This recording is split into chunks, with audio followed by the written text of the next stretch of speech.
Good evening, everyone, and welcome to another edition of the Absolute WSL and Women's Championship Show. Apologies for being a few minutes late. We had a few technical difficulties and a few name changes to go along the way. But we love that everyone's chatting amongst themselves in the chat. That's brilliant. Keeping it going already. And of course, I can never do this by myself. So the lovely Chloe Bear, hello, how are you? How are you doing? Hello. I'm good. Had a good week so far. It's going very well. That's what we like. We like a good week. And Paul, you've expanded your name this evening. The Sjöken Supremacy. Indeed. How are you? I mean, I had about 4 different names, but that one was the least confrontational. After the day I have had, apparently Manchester United fans have now decided that I am public enemy number 1. So they have, and we can talk a little bit about that because we've got some transfer news coming up, haven't we? So we'll get into it. And Danny, it feels like forever since I've seen you. How are you? No, it is. It's been a while. I was supposed to be on last week, so apologies. I am here this week, I think. You are. Hello. Yes, I am. Yes, good to know. Do I hear a Nancy there? You do hear a Nancy. Yes. It's Nancy. So good because the cat on your shoulder as well. It just feels like it's that making the noise. It's like a little remote, like yes. press, like a meow. Nancy's not actually real. Nancy, here is Nancy. See, there she is. There we go. Oh, there she is. You know of the pod. You know the chat wanted to see her, so I was just getting it out of the way early. Exactly. Now, Sophie, who was in the chat last week, whose partner said, "Oh, where's the man with the cat?" Sadly, Sophie is at football practice tonight, and so is her girlfriend. So they'll be sad to have missed the man with a cat. But I will let them know that you were on tonight, and they can watch it back, can't they? With that one. Good evening to everyone in the chat. I haven't think I've ever seen it this busy in the first few minutes, which is fantastic. Mark, you was the first one to comment. Good evening to you. Good evening to our lovely Sam. Hope we're all well. Yes, absolutely. And we can't wait because it's, of course, our championship preview show, isn't it? Best league in the world. Good evening to Emma. Emma's back. We're going to have a good one-liner. So, Emma, get them ready. I feel autocorrect is going to do you dirty again tonight. Good evening to Graham, of course. # Team Chaos. And we're always here. Always here for that one. And also, good evening to Simon as well, just popping on for a bit. It's absolutely fine, Simon. We absolutely love every minute you spend with us for this one. And he's loving the shirt, Paul, as well. Sky Blue Army. live and die in these towns, etc., etc., etc. And what a shirt to do it in. And good evening to Truth as well for joining us. Good evening. Now, this is the championship preview show, which we can't wait to delve into. But we've had a lot of news from the world of women's football. So what would people prefer? Would we like to do championship first and then news? Or should we get the news out of the way and then focus on the championship? What would people like this evening? Shall we do news? Because then we can kind of. News? Then we're not rushing the news at the end, and we can. Perfect. That sounds good to me. Now, for people who maybe weren't aware, round 1 of the Champions League started this evening. Arsenal and Rangers are currently playing at the moment. It is 1-0 to Arsenal.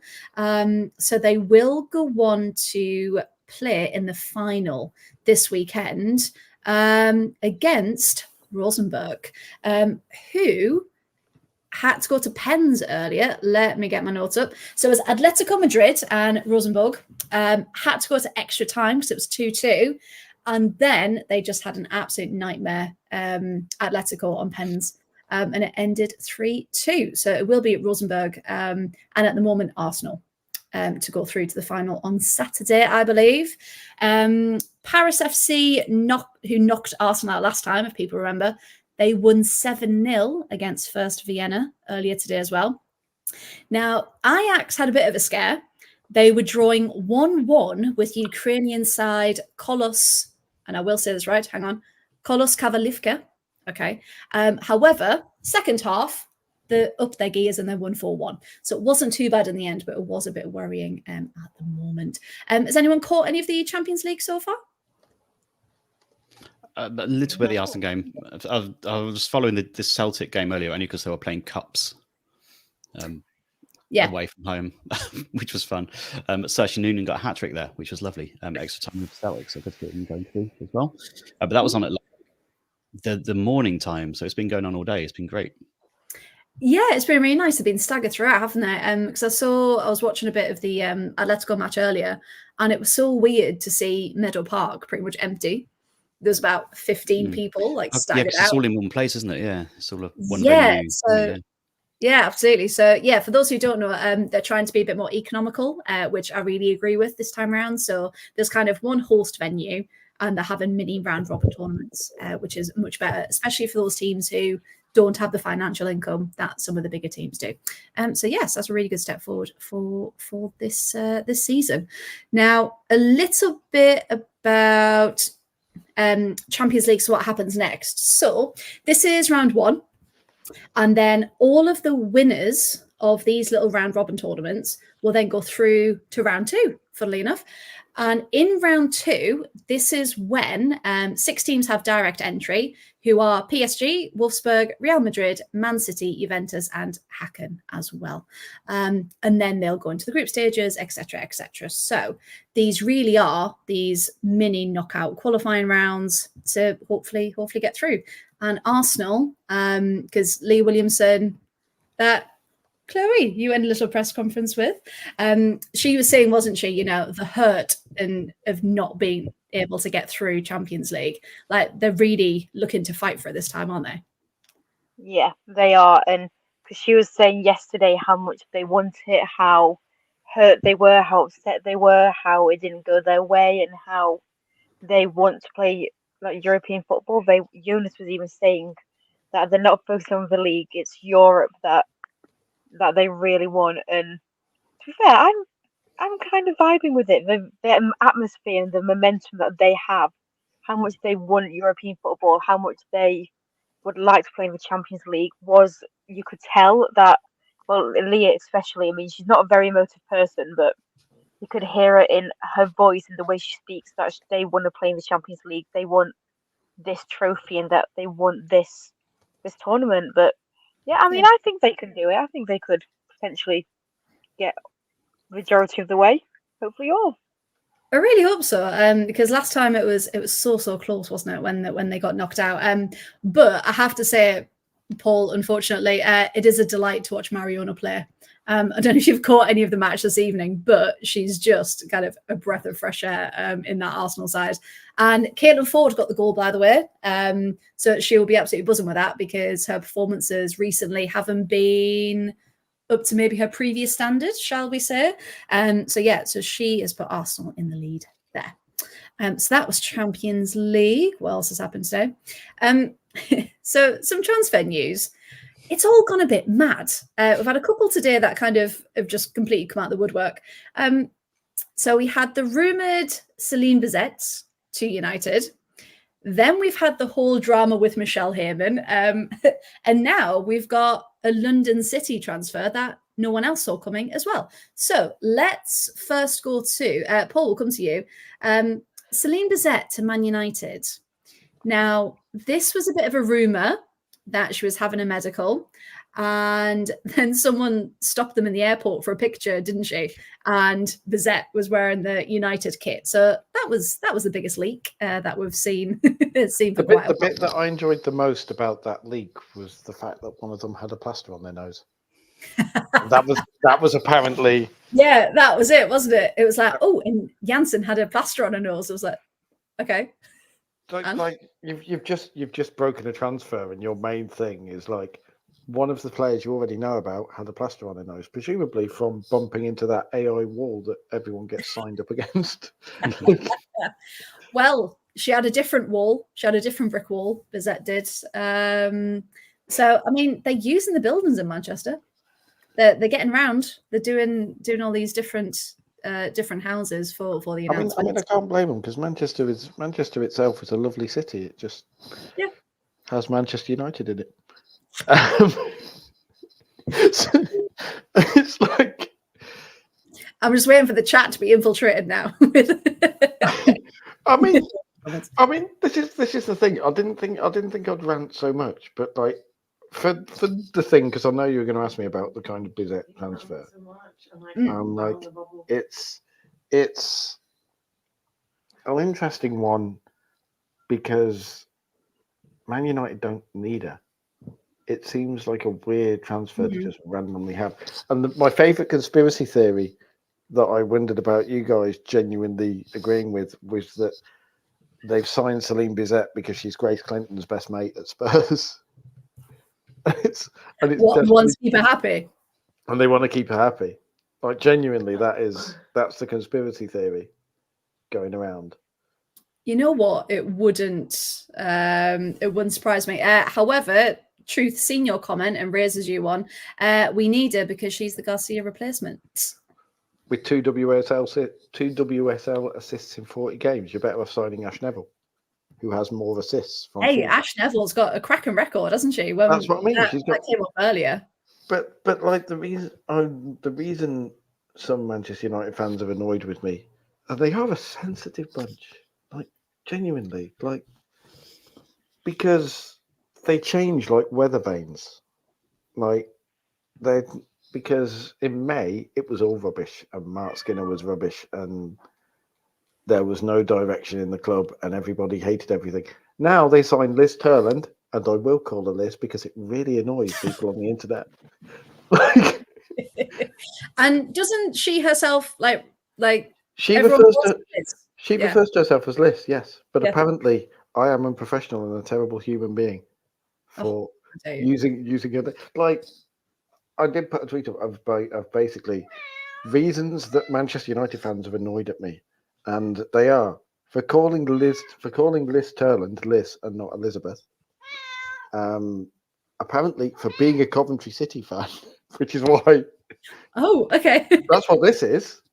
I will pause you there a second. Caitlin Ford has just scored again. It is now 2-0 Arsenal. 3-0. 3-0. Another one's just I've just seen the third one. Is that a Caitlin Ford hat trick? I don't see it. Just put it going to the top corner. Unless that's a replay. I don't think it is. I was going to say, if you've just told us, it's 3-0. Is that Danny's Chris Kamara moment? No, it's not. It was an actual goal, I think. I think the floodgates have opened. It's still shown 2-0. It's still shown 2-0. I really hope this is Danny's Chris Kamara. Oh, 3. There we go. Okay, I'm about 10 seconds behind you, Danny. And Nancy's running across the screen and it's just broken everything. No, I love it. Right, so that was 2 for Ford. Who's got the third then? Was it Russo? I think. Was it Russo? We need subtitles on this. If anyone in the chat's watching, Russo for the third. There we go. Emma doesn't let us down. Thank you. Perfect. So Arsenal currently winning 3-0. Very proper, very demure, apparently. Russo's goal. Very mindful. Very mindful. So big R in the corner. Yeah, I might have given it away. There's been a goal for Arsenal, has there? It was just so quick after the second one. I had to question myself. Yeah, no, because One Football have just updated to going 2-0. And then Arsenal women have tweeted, quick as a flash, it's 3. So social media can't keep up either. So people in the chat, if you can keep us updated, that would be great. But currently 3-0. Yeah, so sorry, Paul. What were you saying? For the excitement. So it was Caitlin Ford seconds, then it was Russo, because the BBC is even behind. The BBC is literally just updated with Russo scoring. So absolute team chaos, even on the live updates. Hey, we said whenever there's a bit of a live football on, it just descends into even more chaos, and we absolutely love it. I should be supporting Rangers, by the way, because Rangers management team, Joe Potter, and Joe Bradford, former, Coventry City great. The reaction in the background is because I've just said that in front of a Northern Irish person who is very much against the whole old firm thing, just in general, like the ridiculousness of the sectarianism. So, well, you better watch your mouth then, hadn't you, Mister? Oh well, I've annoyed everybody else. I may as well just go. Just keep going with it. Because the interesting thing about that one was they triggered her release clause of 60,000 as well. And what I also thought was interesting, her and our Liz telling. Mm. And don't even Janssen, I think, as well, if I'm not mistaken. Tom Janssen, of course. Janssen with a plaster on the nose, yep. With the plaster on the nose. They've all said that part of their kind of statement of coming to the club was, signing for a great club as Manchester United. I can't wait to pull on the famous red shirt. And it seems like all of them have said pretty much the same thing. I don't know if anyone else has picked up on that. But yeah, they've been captured. That's why they're speaking like a captive, because Mark Skinner's behind the camera, just like with a sign with the words that they have to read holding out. it up. Yeah. You will play for the club. You Yeah. will play for the badge. Say this and you might get picked. You'll be played out of position, but you might get picked. Can I say as well, by the way, on the Bizet thing, if we're going to stay there for a second, I think Tottenham have got the way better deal by signing Haley Grasso. That is a phenomenal signing, and that's probably my favourite transfer of the WSL season. I love Razzo, and I think that's as a fit for Tottenham, and with Robert Wilhelm as well. I think that's an outstanding signing, and I feel like that's. I don't know whether it is a replacement or not, but it's more of a. I feel like they got the better end of the deal there in a lot of ways. Danny, they'll come for you. Superb season. Danny, they will absolutely come. They don't know where I am because sometimes I don't know where I am, so everyone else was supposed to know. I said this was where everything started, because I said Spurs have really upgraded there. Yeah, and God forbid that you should suggest that that Man United haven't signed the best player in any transfer deal. Oh my! What? Bizet's younger. Bizet's this. It's Team Norway FC. It's whatever else. And I'm kind of sat there going, "Are you guys okay? Do you need some water? Like, do you need to go out and touch grass? Is something going on here? Like, it's a weird signing because they don't need her. Like Truth says she's Lucia Garcia's replacement, but Garcia was only a squad rotation player and didn't know where she was playing from 1 week to the next in classic Skinner ball. And did pop up with the goals and assists from time and again. Yeah, so it's an interesting one because, like you said, they didn't need it. It was a bit like when Katie Robinson went to Villa. We all kind of went, oh, okay. And to be fair, she did play her socks off in the friendly against Charlton. So I will change my mind on that one. She was very, very good indeed. But yeah, you just think, okay, well, what's kind of gone on there? So it could be interesting to think of, is that the Grace Clinton link up that you were talking about? So I will just say Emma's had her autocorrect moment already. Little fiesta moment between food and someone from Rangers. I mean, possibly there's a break in play. That's just a half-time apple. Right? Well, Emma texted us earlier because I didn't have the commentary on. I had it muted. Apparently, I don't know if because it was Emma Byrne and I didn't catch the name of the guy on commentary, but they called her Kira Cooney Cross, not Kyra. Oh, I should do. Yeah, it's not even a hard name, Kyra. It's literally spelled that way. I also want to take issue with Truth. I want to take issue with Truth, by the way, because again, Man United fans trying to catch me up with Garcia with the starter. She started 13 of 22, so okay, so just over half. Just over half. That's not a starter to me. That's a rotation player. If you play just over half, you see, I'm just starting fights everywhere. But like, because we're going to have no one in the chat left by the time the end goes. but like, I know what you mean. Yeah. It's one of those weird things where you look at and go, okay, you've got so many players in that position already, and yes, they lost Garcia, but apparently Ella Toon played on the wing in friendlies as well. So Mark Skinner ball is starting early, and it's like this is not well. There you go. If you rotated your forward line, Truth, then Garcia wasn't a starter, was she? She was a rotation player, but you know, it's kind of if they do rotate it, they're not. There's no players you look at and go, yes, they're going to start every game. Turland maybe, but again. With Skinner manager, you don't know because Paris played a bit and she's still there. You've got Mallard. You've got Jace. You've got Jace. It's pretty stacked from what they've got. So it will be interesting to see who actually gets in and who he actually picks for that one. Because the rough on their one where the camp, aren't they? Training camp. Yeah. At the moment. So yeah, in Marbs. Marky's got to Marbs. Marky's gone to Marbs. Marky's got to Marbs. In his little shorts. Documentary now. Marky Marbs. He's absolutely got some like patterned shorts, isn't it? Swimming trunks. He's walking around. No, he's got the matching jackets for shorts, and there's just walking around like, what's that? A matching bow tie. He's got like a linen polo neck, so it's cool, but it's still a polo neck. Like, he likes the safety around the neck. That's a breathable polo neck, like just to kind of. Oh, I love it. Yeah, so whoever is out there doing media, if they can capture that'd be great. We need a diary room. We need like a behind the scenes, a bit like Real Housewives, but footballers and Barbs would be perfect.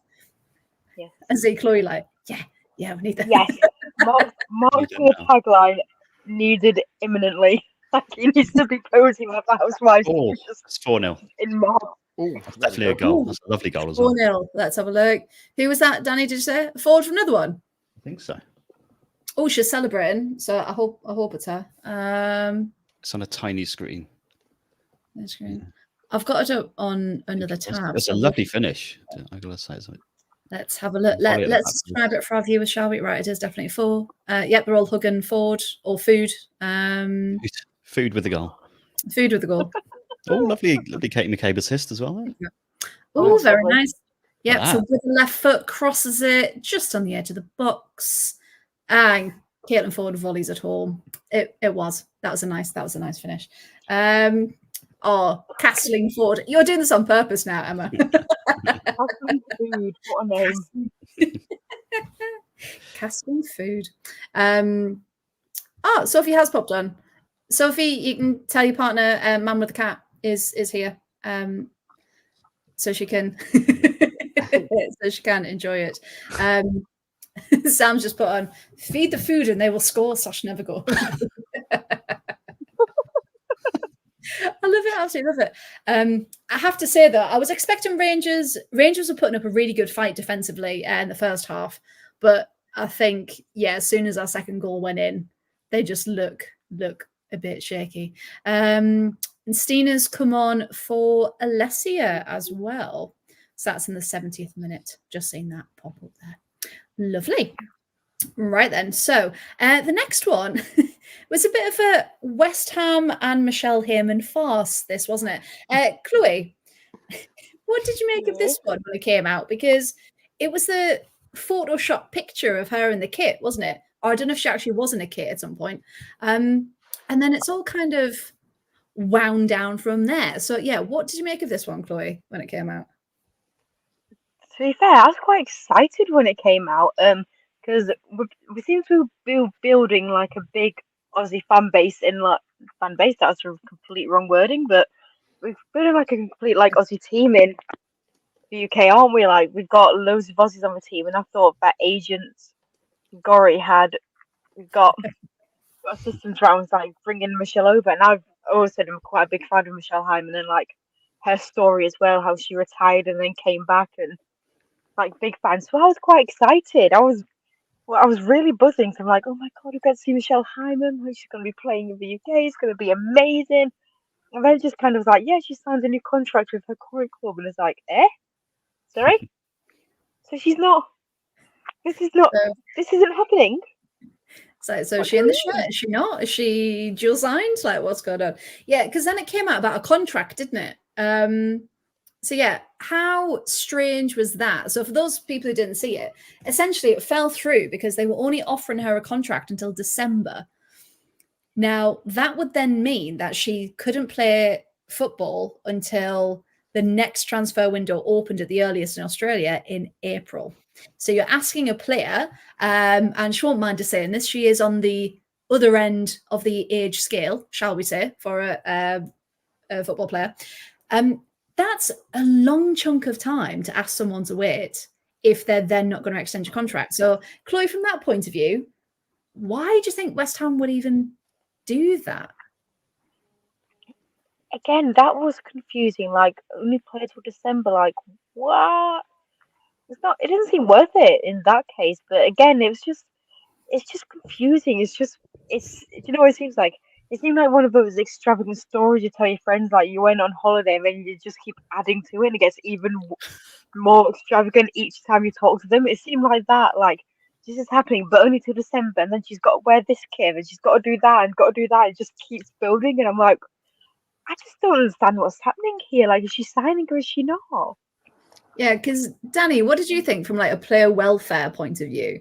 Because offering someone a contract for 4 months, we've seen it maybe between like the stopgap between seasons, haven't we? Some players from the WSL might go over to America for those few months to keep themselves fit, etc. But yeah, what did you make of this one? Because it's just weird, isn't it? Yeah, it's just really weird, really, really weird. Especially the distance as well that she's got to travel to do it. It almost feels like by the time she's here, she's acclimatized and got going, it'll be time to go back again. So it just felt it really, I either go all in or don't go in at all, I'd say. And I feel like they should have gone all in. But yeah, because why not even just keep her to the end of the season? Yeah. Or... I did enjoy the interview, though. That was really funny. I like the way she was talking about it. It was really, really funny. Do you think that it was a kind of West Ham, because she is the other side of 30, and for a female footballer, she is quite advanced in age? Do you think it was West Ham kind of going, let's see if you can still cut it? And then kind of hedging their bets a little bit. Hedging their bets a little bit and going, right, it's almost a prove it contract, and if it doesn't work, you can go back and play in the A League and you don't lose anything. But if it does work, then we'll give you a contract for the rest of the season. Yeah, scouting should have told them that, surely. You just got to watch her. I think that she would fit in really well in the WSL. Yeah. Scouting in women's football, that's crazy. Yeah. Honestly. Get over to Australia. That's one or two. It's not not like YouTube, then. It doesn't take a lot to know how good a player she is and how well she'd fit in, I think, especially to that. It's not like these teams are Premier League teams with massive budgets and stuff who can afford to send scouts. You know. No, that's true. We'll wait for our championship preview for that. Don't start me. Don't start me. It's too early. I would just say, Graham, I think you win the night. Is it a hat trick or a 3-course meal for Ford? Well done. Well done on that one. I do like it. And it's Tickle Chloe, which is the best one. Good evening to James. Thank you for joining us. But yeah, that was just a very, very bizarre one. But as Danny said, she was laughing in her interview when she was talking about it. And the last one, which has kind of come out of nowhere, and we'll link into London City later when we do talk about it, Paul. So in fact, what we'll do, I will keep that when we talk about London City. So let me copy and paste that so I don't forget. There we go. Perfect. Right. So the last bit of news then, we had the Ballon d'Or nominees come out earlier. Now, Chloe, you've already got your favourites. Who you want to win? Yeah, go on. Who are you backing? Before we go any further, justice for Kerry Walsh. Every single she's I think she should be nominated, but no, big fan of Barbara Vander. Orlando Pride hero of this season. She has generally been one of the best players I've watched. But it's the best I've seen Orlando play for a long time, and I've been following them for a while. So, and it's all because of her. Like, she's absolutely sensational. Big fan. But also, and it's going to be no shock to anyone that big fan of Lucy Bronze being nominated once again. Do you like Lucy Bronze? I never knew. A little bit. Lucy Bronze fans on this show? Never. Yeah, so these are all the nominees. Now, if obviously you listen to Chloe, she's just been speaking. Now, Barbara Banda is the name of the football player. In the release list of the nominees, they have spelt her name incorrectly and they've called her Barber Banda. So if anyone from the Ballon d'Or committee media team is watching, can you just correct your little typo, please? Because she is Barbara, not Barba. She is not a beard in Spanish. Right. So yeah, so list of nominees then, just in case anyone has missed it. There's quite a lot, so I apologize. So we've got Barbara Banda, Aitana Bonmati, Lucy Bronze, Mariona Caldente, Tabitha Chewinga, Grace Gioro. We've got Giuliano, we've got Caroline Graham Hanson, Patrick Guijaro, Julia Gwynn, Hasegawa, and I saw Emma say in the chat there, very severely underrated. I think we've all said that for a while now, haven't we? We've got Hegerberg, we've got Lauren Hemp, Lindsay Oran, Lauren James, Katoto, Alyssa Nair is in there as well. Paul, your favourite, Siaka Nuskin. We've got Payo, Paraluelo, Portillo, Puteas. Myra Ramirez is in there, Trinity Rodman. So we're getting some American stars in there as well. Leah Schuler, Bunny Shaw, Sophia Smith, Mallory Swanson, Tassian, and Vigo's daughter as well. Now, I know I went through that really quickly, but I think we were kind of discussing it earlier a bit as well, weren't we? So Chloe said her favourites. Paul, I wonder who you might choose, who you'd like in the list. She won't win. I am absolutely sure she won't win, because she hasn't got the name recognition of some of the others yet. And cynically, I get the feeling the Ballon d'Or is sometimes people vote based on name recognition. Like Aitana Bonmati could not play for 6 months of the year and she'd still get a load of Ballon d'Or votes. That's because of her level of play. And she is a superb player. Yui Hasegawa, I actually was remiss and I missed when I was singing praises. She is, to fall back on football cliches, an absolute Rolls Royce of a player. And again, when we do the WSL preview, I could probably spend 2 hours just talking about Man City's midfield next season and from 5, never mind anything else. Yeah. But I think you made the point of just how diverse the list is now. Like, in terms of where the players are from, in terms of the leagues they play in terms of internationally as well. There's a great representation of players of colour as well. And it's lovely to see. It's like people finally recognising this. I'm justice for Rachel Kudananji, or Kundananji. I may have pronounced that wrong. If so, I apologise. Because I think with her and Barbara Banda, they're kind of the standard bearers for African women's football at the moment. Yeah, they're doing brilliant things. Yeah. Charlotte says Naomi Girma, but I don't know. Yeah. I think Girma is one of those players. She's talked up so much that the reality can only be disappointing now. Because every time she plays, it's, she's the best defender in the world. She's the best defender I've ever worked with. No, the best defender in the world is Wendy Renard. But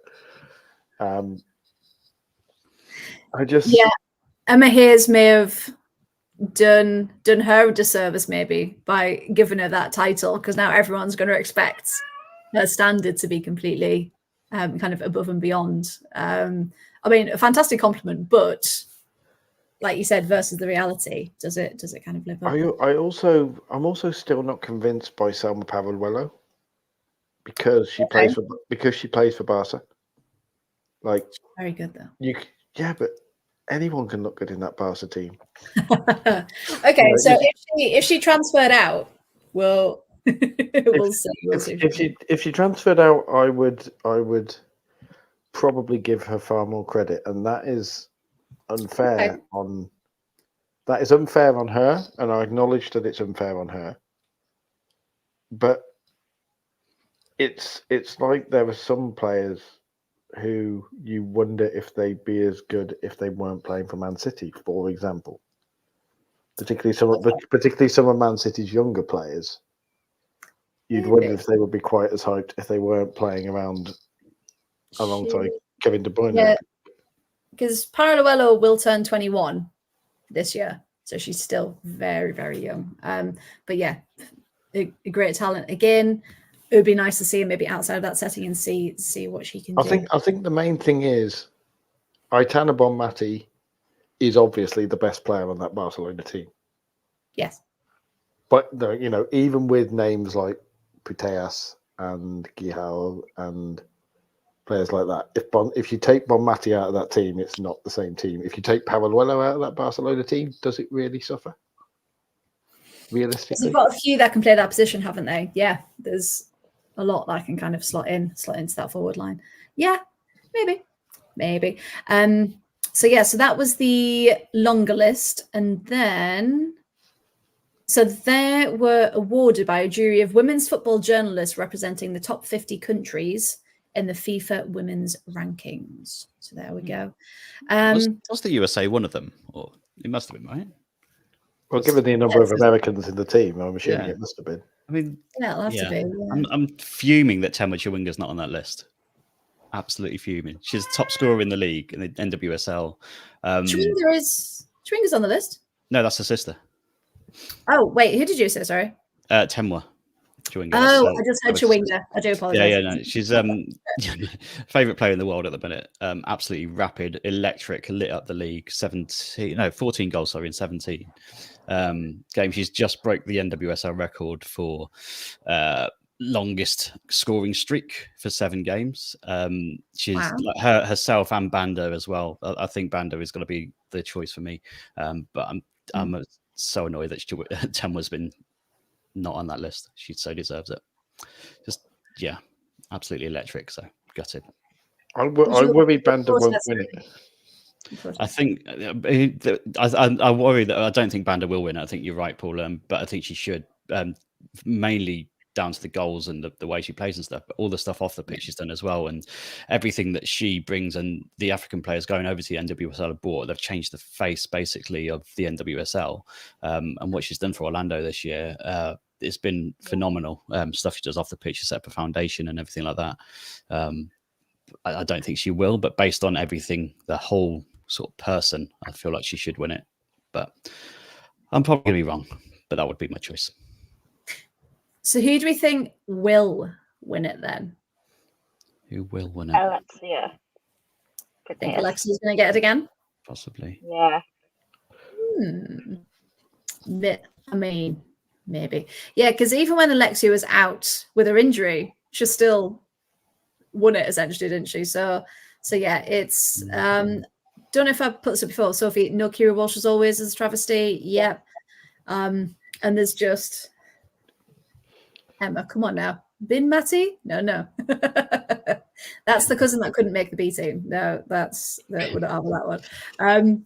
But yeah, it's whether it goes to the right people if they deserve it, essentially, rather than a popularity contest. So it'll go on reputation. It'll go on reputation. It'll go on, because it's a journalist voted award, it'll be on who journalists think they should vote for to show how amazing, and journalists have a herd mentality.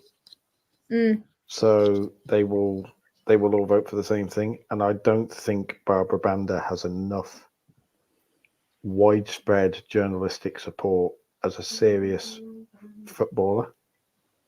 Like everyone sees her as a big story and then goes, oh yeah, but she's Zambian and she's never going to win anything internationally, and she's not playing in Europe, and also, again, she's non-white. If you want, which we need to acknowledge can be an issue. Yeah, and that's the thing with the list being so diverse. It's fantastic to see, but actually, when it comes down to it, has that filtered through? Will that go through to the shortlist? Will we continue to see that diversity across the board? or will it be whittled down to the same people over and over again? I will just say Kim Little slotting a penalty to make it 5 for Arsenal. It was a very, very well taken penalty, as always, by the skipper. So yeah, 5-0 to Arsenal. Oh, good question there from Sophie. Should Kim Little be on that list? Ooh. Also underrated. What do we think of that one? Kim Little. For the Ballon d'Or, really? Like what? Hey, I mean, she has an argument to be on there, but it's an argument that's no stronger than anybody that's on there. Okay, And that's the problem. And again, she is not. She's a player who is appreciated by everyone who watches her, but she doesn't have that popular support in the media of enough people outside the WSL press pack, if you like. Yeah, that extra bit of something to write and say, yeah, she's one of the best. Because anyone who watches her in the WSL goes, oh yeah, but everyone can see how vital she is to Arsenal. Erin Cuthbert as well, isn't it? That's the same kind of thing. Yes. Yeah, exactly. I mean, you could argue for so many players, couldn't you? But at the end of the day, it's going to be those, again, like Paul said, that everyone kind of knows, nominates, and on reputation, who's been given the biggest platform to go through. I'm with Emma on that one. I'd like some more underdog win it. Yeah, absolutely. I wanted to have it mixed up, and I want a really, really worthy winner. Not saying Alexia and Aitana are not worthy winners, because of course they're brilliant, but it'd be nice to see that bit of a difference, wouldn't it? For that one. Now, I think that's all I wanted to talk about news-wise. Any other bits of news anyone want to discuss before we delve into our preview? Or are we good? Well, the big one that I was going to discuss, we will discuss at length in the preview. So, okay. I think we can get on with that one. I was going to say that was a teaser, wasn't it? Right. 40 minutes, not bad on all the latest news. Well done, team. Right, so everyone, grab a drink, grab your popcorn. We are delving in to our championship preview. Now, we've split the teams up between us, and we're going to essentially delve straight in. It's a 6th goal. The floodgates of well and truly open. Oh, that's not Is that forward again? Is she having a 4-course meal now? Is she having a 4-course meal? She's having a pudding now. Coffee and a cheese board now. She's 6-0. Yeah, when it was 1-0 for a long time, I was like, oh, this could be quite tight. But yeah, as soon as those goals started going in, I mean, this for Arsenal's confidence going into the season will just be phenomenal. And even for, like we said earlier, Caitlin Ford, whose form hasn't been great, it'll be best for her. Oh, that's a good thing. The LGS scholarship. Have we all seen this today? I did. Yeah. So Lauren James has announced she started a scholarship to help encourage and grow diversity within football, within the women's game. So I believe there was like it wasn't like an official statement, was it, Chloe? It was like a letter that had been screenshotted, and it was given to 4 or 5 girls, I think, and it was saying essentially, you are the first recipients of this scholarship. I want to try and bridge the gap and really make it more accessible for people of more diverse backgrounds. So, Chloe, what was your reaction when you first saw this one?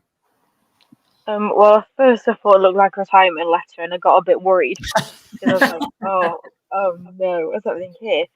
But then I read it properly and was like, I'm actually a fan of it. I really like it. I think it's a really good thing, and I think it's a really good scheme, like a really good scholarship scheme that will also be like more of a pathway to get young girls into football as well. Particularly, like you said, from the diverse groups that may not even be looked at first for anything to do with sports or football.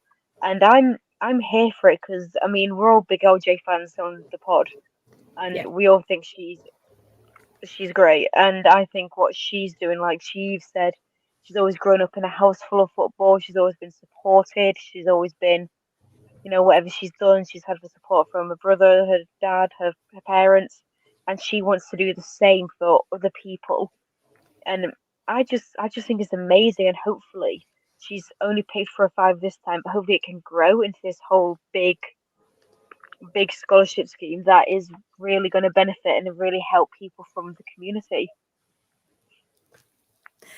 No, exactly, yeah. And the fact that LJ is usually quite kind of reserved and kind of away from the spotlight, like very I don't want to say demure because that TikTok's just completely taken it out of context now. But yeah, she's someone who doesn't like to make a big song and dance of the things she does, is she? So the fact that this has come out it's just really positive. So big shout out to her. Really, really commend that.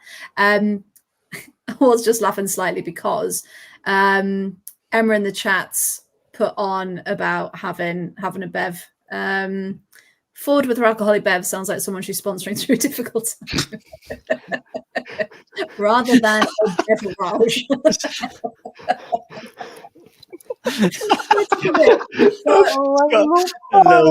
Bev next to us.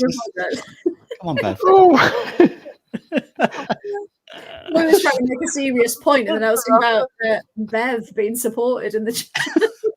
She's celebrating for Bev. She's like, that goal's for you, Bev. Yeah. I'm an alcoholic, Bev. I love it. I absolutely love it. We can, Emma. We can definitely always count on you for this to come through. I will say as well what made me laugh. Just watching on Arsenal.com for the match. The description they've put: Mariona Caldente makes her competitive debut. Cooney Cross and Cadena start. Little captains. So do you remember that? Do you need any little captains? Oh, look at the little captains. You little captains. Captain friends.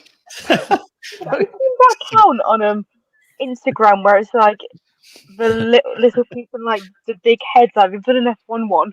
Oh, the little, yeah. Like the little guys, and it's like just them, but really miniature. That's what I imagine the little captains being like, just really miniature. Just you've basically got 10 players and then Sabutio figure instead of Kim Little. It's like Yeah. Well, she is little, but come on. But yeah, little captains just really made me laugh. So thank you to whoever wrote that on the Arsenal page. That sounds like an indie band, doesn't it? Little captains. Yeah, it sounds like someone who should be on like the Radio 1 indie show. It's like, and now straight out of Norwich. The new exciting sound of little captains who are a 4-piece from Norwich. singing about the bleakness of farming life in East Anglia or something. How neat. Enemies hot tip for the top in 2024, playing festivals everywhere. Hello, Wembley. We are little captains, and this is farming is shit. At least someone gets to play Wembley. Exactly. Paul, I love that you've made that little world in your head so quickly. Like that I enjoyed that. Yeah, that was from Radio 1 right up to Wembley. I mean, that was a journey. So thank you. That's the radio DJ. That is, you just slip into the kind of what you need to be for certain voices. That was me doing the Zane Lowe thing for people of a certain age. Like, yes, of course. Oh yeah. But yeah, no, I enjoyed that. Thank you. Thank you very much. Right. Always a pleasure. It is, and that's why we love having you on. Which is little captains next now. We'll like.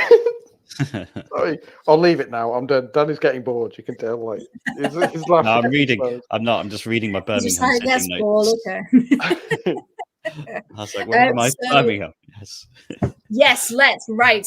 this is our championship preview show, and we will finally talk about the championship, and we're going to devote the rest of the pod time to the championship. So we'll just go kind of alphabetical order through the teams, because that's just how I wrote them out. So Danny, we're over to you first. We're Birmingham City. Yeah, Now, that's what I was doing, just finding my tab with my notes on for Birmingham. I wasn't bored at all. It's okay. You can tell us later if you were. So yeah, City had an interesting season last time, didn't they? Because they started out really strong. We thought, they could be contenders. They could be fighting for it. Then it seemed the end of the season, they just petered off slightly, didn't they? So just finishing outside those top few spots. So yeah, talk to us about their transfer window, how they're looking in pre-season, and what can we expect from Amy Merrick's side? Yeah, I think the managerial situation probably had a bit of an impact towards the end of the season, didn't it? With all the upheaval and all that kind of stuff. Because there was this kind of 5-team battle going on at one point, weren't there? We were sat here thinking, are we going to get a 5-team scramble on the last day of the season? It didn't quite figure out that way, but Birmingham were right up in the mix until the last couple of weeks of the season. Amy Merrick's obviously now taken over, linking back up with Hope Powell again, which is a good combo from the past as well. So interesting to see what kind of change of style they go with under Merrick's, because I think last season they weren't scoring a lot of goals. They were winning a lot of games by the single goal and that kind of thing, whereas Palace were blowing teams away, but Birmingham were keeping up by winning sort of 1-0, 2-1 all the time, and they kept the momentum that way. Feels like they're going to go with a little bit of a different style under Merrick, so how long that takes to bed in, I'm not sure. But they've got Lily Agg signed a new contract, top scorer last season, so that's good news for them. Of course. What have they got in? Ava Baker in from Leicester. Really good. Yeah, good scoring record at younger levels. Didn't quite get the chance at Leicester, so it'll be interesting to see her at championship level. And Simone McGill as well in there. Yeah. Cross the city. Is that allowed? Wrong side of Birmingham. No. Yeah. She's just blacklisted now. Well, we all said we wish her well, but she's wearing the wrong shade of blue. But yeah, if she can get over injury worries, then she brings a lot of experience, doesn't she? So yeah, interesting to see what Birmingham do. I expect them to be up there. I think they've got a good base to build on at Birmingham. Whether they're going to be right in the top 2 or 3 places, I'm not sure quite yet until we've seen them play a little bit more. But they've got everything they need to be up there challenging. Again, I've got no worries that they're going to be top half. I just question whether maybe they're not quite there for promotion just yet. But yeah, really happy to see Amy Merrick's there to see what she can do. Yeah, so a bit more work to do, but feels like it's been a positive summer for them. Yeah, absolutely. And Danny, we're coming to you again for Blackburn Rovers. Was it me next as well? Okay, it is. Yeah, you had both the Bs when you came. Yes, yeah. Where do I start with Blackburn? They've had. It's been an interesting pre-season. Forward. Summer and pre-season, have they? So it's kind of where they're at now. It's the most frustrating story of the summer from the championship, I think, for me, because they had such a good end to the season. They didn't lose any of their last 8 games, finished in level on points with Birmingham. Actually, we spoke how Birmingham were right up there to the end and in it, but Blackburn actually finished at level on points with them. I think they only finished behind them on goal difference. So really finished well. One of the lowest budgets in the league already, so they fought against all of that kind of thing. The last thing they needed was about 11 or 12 players released, and not just anyone either. Like the players that they let go completely out of the blue. Hannah Cohen, the young player of the year, Megan Hornby, who I spoke about a lot last season. Huge loss for them. Her goals and her play last season, she drove them on from midfield. Jade Richards has not only left, she has gone to Burnley, which again is much like the Villa Birmingham thing. To go to Burnley after playing for Blackburn, that's going to hurt a lot for Blackburn fans. They've lost so much experience. Lucy Shepherd's gone as well. She's gone to Dallas, was the player of the year last season. And now there's been reported as well over the summer that they're only going to be paying their women's players a minimum wage and have them on 16-hour contracts. So there's a lot going on there and a lot of issues there, a lot of problems, so much to try and work out for the players that left behind. And it's just frustrating when you get a club like that who have got a really good young side and who have worked so hard to get there, that now that suddenly everything's being torn apart again. And it's really, really frustrating to see. it's going to lead to, you know, with the type of power that's coming into the league as well. This is the time where your club needs to step up, and you need to go, right, this is what's coming into the league. We've done a really good season. Let's build on it rather than just tear it all apart. And that's what it feels like what they've done. And I'm really sad to see, because it's a really good community club up there at Blackburn. They brought in a few players, but I just think it's going to be a struggle and potentially a relegation battle for them, even because the momentum that was built up has just been completely burst. It's difficult to say, because I really like them as a club, but not looking like a good fun season for them, unfortunately. No, and even if it takes them, a couple of months to kind of adjust to new team, new management, new everything really. By then, we've seen how close the championship was by the end of the season. A point literally made all the difference. And while you were talking, I was just looking at that goal difference you were talking about. And it was, so same points as Birmingham, absolutely spot on. Birmingham had a +14 goal difference. Blackburn had a -3.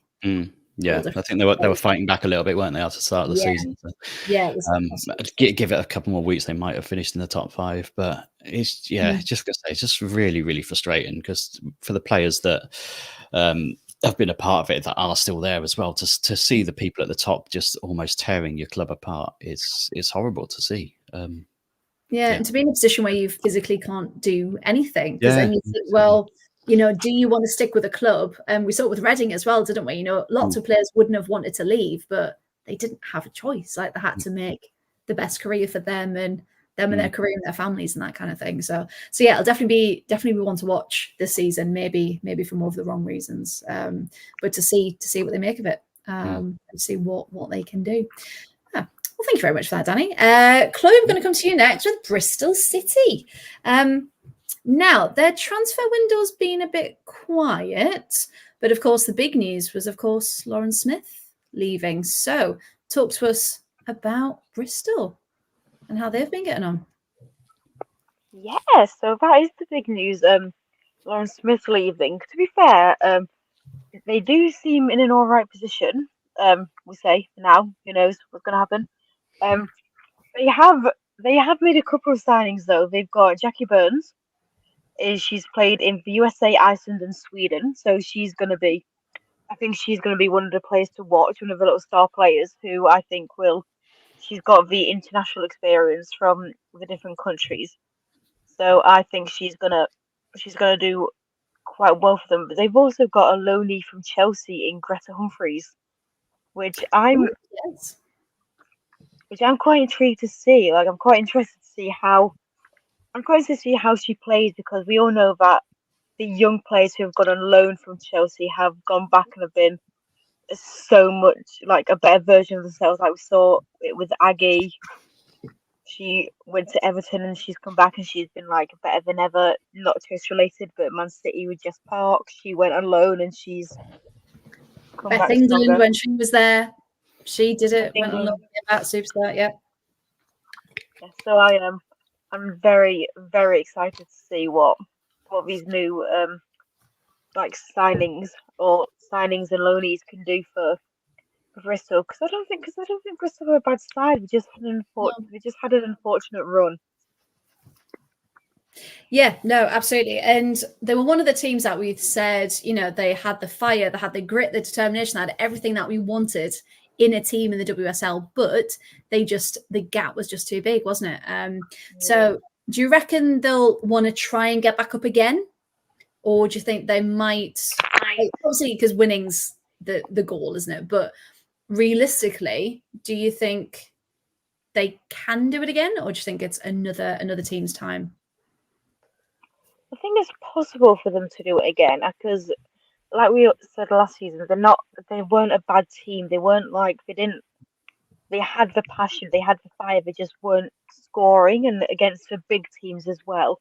Like, I think they stand more of a chance winning the championship or like getting quite high for championship than they would in the WSL. So I don't know if it'll be this season or even next season, but I think they will at some point do it and get back to that top level. I think with Lauren Smith going, I think they just need a little bit of time to kind of, regroup, refocus, just kind of decide just kind of gel a little bit. Like we always mention the gelling and how pre-season is for pre-season.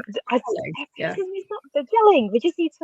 They need to gel. They need to just communicate with each other, and we just need to figure out what the plan is. Like, do we go back to the top five? Do we just stay in this level and just enjoy football for a bit? Like, but do a solid base again.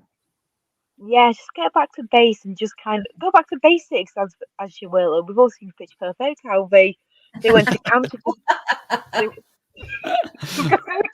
No, hang on, it literally is Pitch Perfect because football. Like when they went to camp to learn the basics of singing again. Like, but we need to do that. Just go back to basics. Go back to camp. Oh, I'm telling you, it's not gonna be like the Glee where Kurt did like the Beyonce routine before he then kicked the ball, right?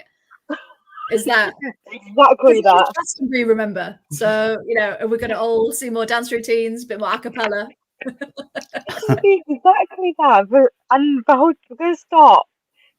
Kurt's just gonna start, and then everyone's gonna join in one by one before we do a penalty, and then it's gonna smash in. It's gonna be great. Even better, instead of extra time and penalties, it can just turn into like a riff off. I'd love it. That'd be quite brilliant. If we can make that happen, please, then we'd all be here for it. Yeah, I will. I'll put it forward. None of this football malarkey. It's going to be a riff off.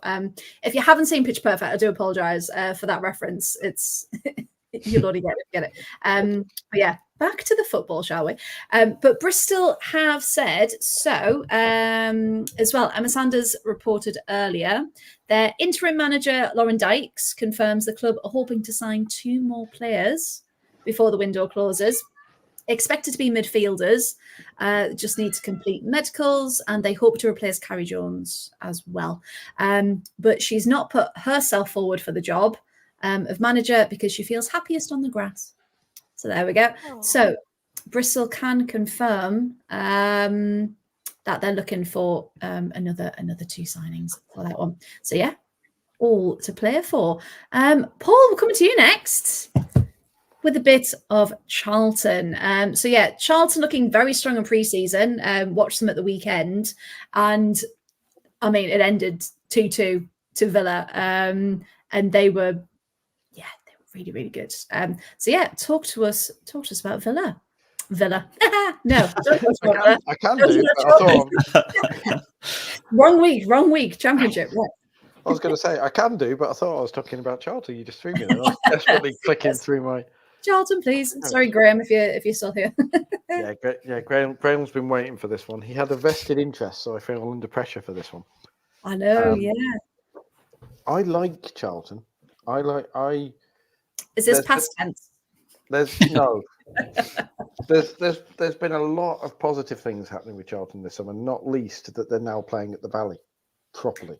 Yes. That is a big statement for Charlton to make, that they're playing there every single week, because the Valley's a cool ground apart from anything else.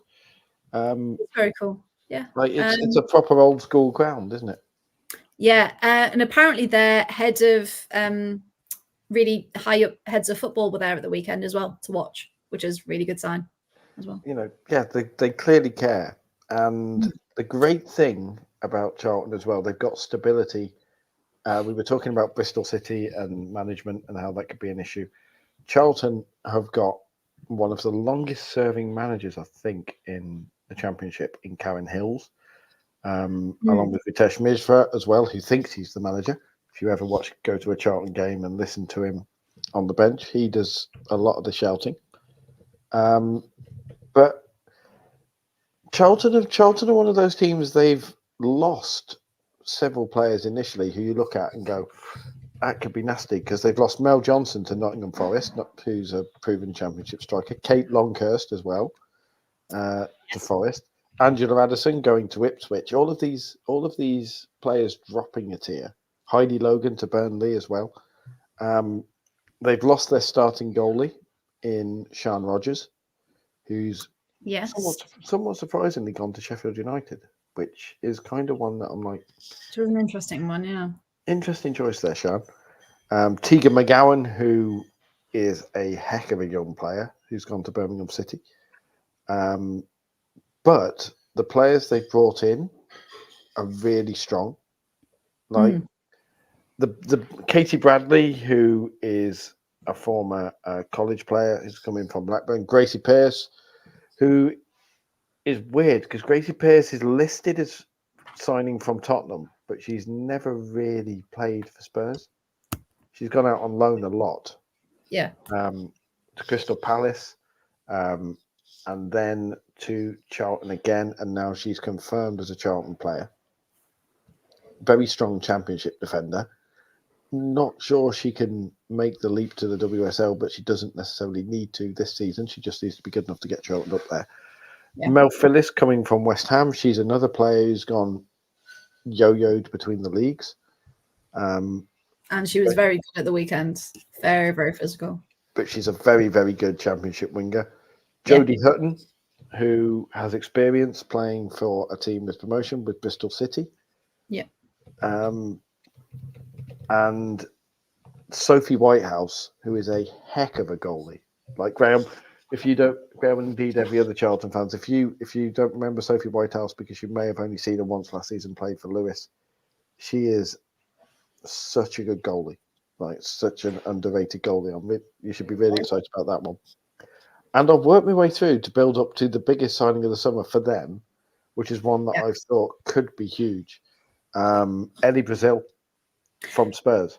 She was phenomenal at the weekend.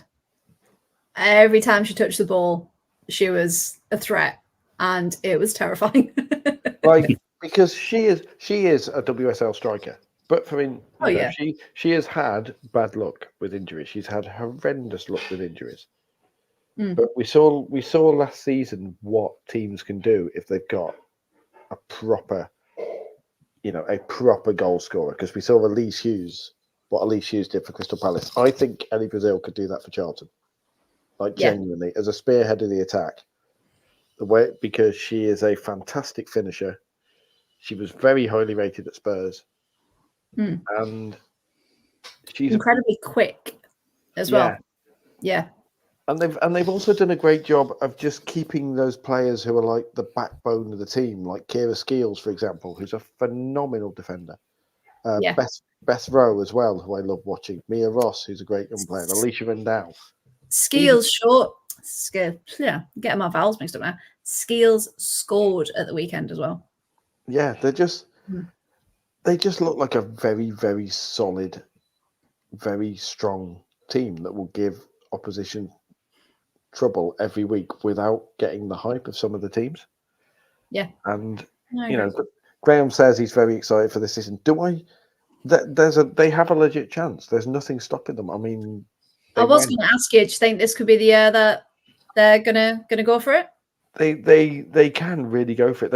They're probably maybe one player short of really going for it. I don't know what position that would be, whether it would be maybe a creative midfielder. If they can find someone to feed Brazil. Isn't that the question? Caitlin Food, maybe. Oh, I walked right into that one. If they can find someone to create the chances for Brazil. To feed Brazil. To feed just all of Brazil. Just all 121 million. Podcasts. Then they could be very good indeed. I think Graham, because he says he's right to be optimistic. I think the vibe around the women's team at Charlton is very good at the moment, and it hasn't always been that way, but it very much is now. And I think there is genuine optimism for them. Oh, Graham, just I don't even want to repeat it. Just look at the joke in the chat. I'm not even repeating it. I'm not giving him the satisfaction. It is after 9 o'clock. It is, but it's still before 10. So calm down. Yes, we'll just move on from that. That's fine. I get the joke with all of that sort of thing, but consider yourself gently smacked on the wrist for that one. But yes, you should very much be optimistic, and you may well go nuts over Brazil this season. There you go. You see, I'll nick the joke for myself. No, but I think it's gonna be a really good season for them. I've got a good feeling. Yeah, the way they played, Villa, like it really showed Villa up. And few mistakes at the back from Villa led to both goals. But they capitalised on it. Like they weren't for a second thinking, oh, they're a WSL team, maybe they'll beat us. They were like, nah, we're having you. We're starting our league next week. We need all of that. But yeah, really, really, really good. Really looking forward to watching them. Chloe, we're going to come back to you next, and we're going to talk all things Durham. Now, last season, Durham didn't have the best season and were worryingly close to relegation as well. So yeah, talk us through kind of their summer, their pre-season. What do you think is in store? Yeah, they weren't great last season, and No. to be fair, a lot of us were like, yeah, it's relegation is definitely on the cards for them, but it wasn't. Like they survived. They've been doing quite well in pre-season. Canny lie, they did well against Liverpool. They got a 5-2 win, Very good. and then they haven't actually shared a score for the Leicester game, but it looks like they held on well, and they've done all right. They've also made a new signing. Just the one? Just the one I can find. It's actually quite different. If people could update socials, that would be great. They've got Kaylee Novak from Canada. To be fair, Yes. she's got some good credentials, and she looks like she's gonna fit in. She's gonna do quite well. Mhm. I'm excited. I'm quite excited to see what Durham can do. I feel like last season they were a little bit. Well, they nearly got relegated, so we saw how well that went. But The shade. but you can gel. Go to the woods and just gel. Did you say go to No. the woods? Yeah, go to the woods and gel. Go to the woods and gel. Go to the So woods. you do. Not in like a cabin or do any like bonding or anything. Just go to the woods. If you come out, great. I was just going to open up a team bonding company after this. It's got Bristol City fair, going after. I reckon a lot of teams need a little bit of bonding. Are you just going to leave them in the woods? Like literally, I've just got this vision of Chloe in a minibus just driving out to like the wilds of Cumbria or something, just going right all out, and then just driving off into the distance. 48 hours, meet you back here. Lord of the Flies. WSL Lord of edition. the Flies, the football version, Exactly. yeah. I will say though, they have made a signing of Carly Johns from Watford. I think she's going to make a massive difference because what I think Durham's problem was on the whole, they had quite an aging squad. And again, nothing against that. We've all seen Villa's average age in the WSL as well. But it did them no favours and they didn't really have that spark. They didn't really, they just couldn't get going last season. So I think having a player like Carly Johns come in, who did make such an impact for Watford, I just really think she and the other couple that they've managed, because I think if they got 4 signings, just have a little look at my transfer tracker. Hang on. Okay. Someone should really tell the website that. Yeah. Hey, I tell you, I've got a transfer tracker all the time. I keep trying to big it up. The amount of research I've been doing for these teams, and I could only find the one signing. I'm like, guys, come, do they need a social media manager? I'll share the link in the chat later. Right. So they've got Abby Grant from I really can't say this. Panathinaikos. Thank you very much. Panathinaikos. I can see it now. Right. Okay. Yeah. Thank you. They've got Hannah Blake from Adelaide United, Carly Johns, and Kyla Novak, like you said. All forwards. All of them are forwards. but they did lose Amy Andrews and Saoirse Noonan, who we did talk about earlier as well. So they lost 2 forwards, they brought 4 forwards in. So, hey, they're going for it. And they've also managed to retain as well 1, 2, 3, 4, 5, 6, 7, 8, 9, 10, 11, 12. So they've retained 12 contracts and they've brought 4 new in that I could see as well. Durham do make a habit of that. They do like very much evolution, not revolution, when with their squads. Yeah, because I think they gave 1 or 2 players their first pro contracts as well this season. So very much coming through from the youth squads and things like that. So yeah, it'll be a great one for them, and I just hope they have a better season.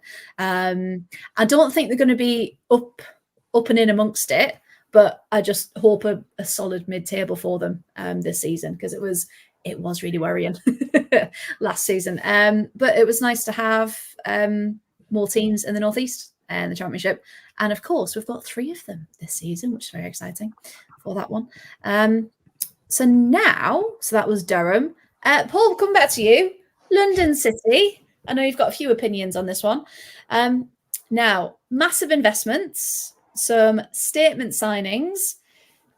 Do you think, including Sophia Jakobsen, apparently from San Diego Wave, that's rumored to be happening very, very soon, which again, Swedish international. Yep. Thoughts on, is it too many new players, too much? Or, I mean, can you ever have too much investment?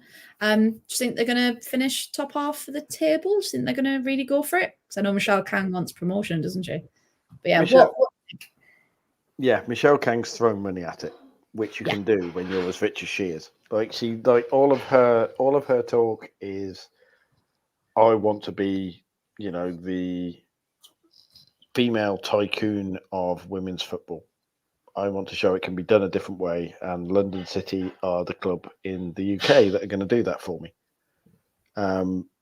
With signing coaches like Jocelyn Prechel as well, like well-known, big-name coaches.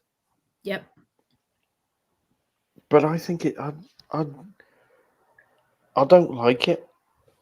I know I'm going to sound like a proper fuddy-duddy, and I'm going against the grain, if you like, because there's been all these glowing previews. Tom Gary did a very, very good interview with Michelle Kang in the Telegraph a little while ago, and she says all the right things, and she is a very impressive woman indeed. Yeah. And a very impressive, clearly committed to women's football. But the way she's doing it is, I'm richer than God, and I'm going to throw money at it. And that works for one team and one team only. Like you say, the names, some of the names that they brought in, you look, okay, you start with names like Maddie Wild from Bristol City, who's a very good young player, Gisa Marashi, who, again, a young player, Charlene Myong, who is a Cameroon international from Stade de Reims, Midiana Ivanovic from LSK Gvina, who is, again, another international. And then the names start getting a little bit silly for Championship standards, because you have Emily Orman, who's been Chelsea's 4th goalie for what seems like forever. You have Julia Rodar coming in from Hammarby, Swedish international, who is a WSL player, bar none. You have Shen Meng Yu coming in from Celtic, Chinese international, played against England at the World Cup. You can see who I'm building up to here, can't you? And then you have, in the London City Lionesses retirement home, which is the only logic I can see for her moving from AC Milan to Dartford. Milan to Bromley. Like, I was going to say, hey, they're in Bromley now. But Kosovar Aslani, yes, she's had injury problems. Yes, she is 32, 33 now. But she shouldn't be playing in the Championship. And she would not even consider playing in the Championship if an American billionaire hadn't backed a dump truck full of money up to her house, which is genuinely what I think happened, because I can't believe no WSL we teams all were questioned it, didn't we? And we were like, why? I can't believe that no WSL teams were in for her. If it was known that she was interested in coming to the UK, I can't believe that no lower to mid WSL teams were in for her. Yeah. Even the bigger teams as a squad player. And I think we will find out, because she'll be interviewed like, so Kosovo, why are you playing for London City? Why are you playing in Bromley? Why have you moved from the San Siro to a suburb of London, and not even a particularly brilliant one? Like, just as someone whose half the family is from the southeast, it's not even the nice part of Kent. Like, She'll probably be living in the better part. but yeah, It's no, like it's the a old- valid question, though. what did you see in the millionaire Paul Daniels? that's it. Like Sophia Jacobson is going from San Diego, from California, Yeah. to Dartford, like to Bromley. Like, they're going to be there, and they're just going to break. It is going to be like Krusty the Clown. They'll be interviewed, right? The first few weeks of the season, it'll be, so Sophia, why did you come to London City? And it'll be all the talk of, oh, I believe in the project, and I believe in what Michelle said, and I believe in all this. And then the next week, it'll be, oh, well, it's great, the project here, and London is a big city, and we really want to establish our own brand, and I'm really excited to do that. And then it'll be, I like the players, and I'm excited of what we can achieve here. And eventually, they're just going to go Krusty the Clown. Just, they bagged a dump truck of money up to my house. I'm only human. Like there we go. It took you 4 weeks into the season, but you find it. Sophia Jacobson playing at Eppleton. Just no disrespect to Eppleton, but Hey. Sophia Jacobson playing at some of the grounds. Appleton's lovely grounds. At with the Maiden fancy Castle. transfer. Sophia Jacobson's played at the San Siro. She's played at the Stade de France, and now she's playing where the backdrop is a hill. Like, it's kind of, even if it is an old historic castle, it's still a hill. Like, it's not one of the biggest stadiums in the world, and just it's certainly an interesting one, because it all comes down to, well, it does, doesn't it? It all comes down to money at the end of the day. And to be fair, if they've been promised X amount of pounds for X amount of playing time, or whatever their role is, it'll be interesting to see how it works out, because brought all of those players in, and again, just look at my transfer tracker. They've brought in 1, 2, 3, 4, 5, 6, 7, 8, 9. And of course, they've got Tia Goldie on loan from Arsenal as well. So they brought in 9 players, and they've lost 1, 2, 3, 4, 5, 6, 7, 8, 9, 10. Yeah. So they've pretty much gone, right, cut the people we don't want. We'll get the ones in. So they've pretty much replaced their whole team with that. So it'll be very interesting to see how they play, like what the setup is, who their starting 11 are, when you've got all those names gelling together. So, and then the question is, of course, in January, does Michelle just, if they're not achieving, does Michelle just throw more money at it? Like, maybe, yeah. And it's everyone says, it stimulates investment. Does it though? It's franchise FC with 12 fans suddenly being rich.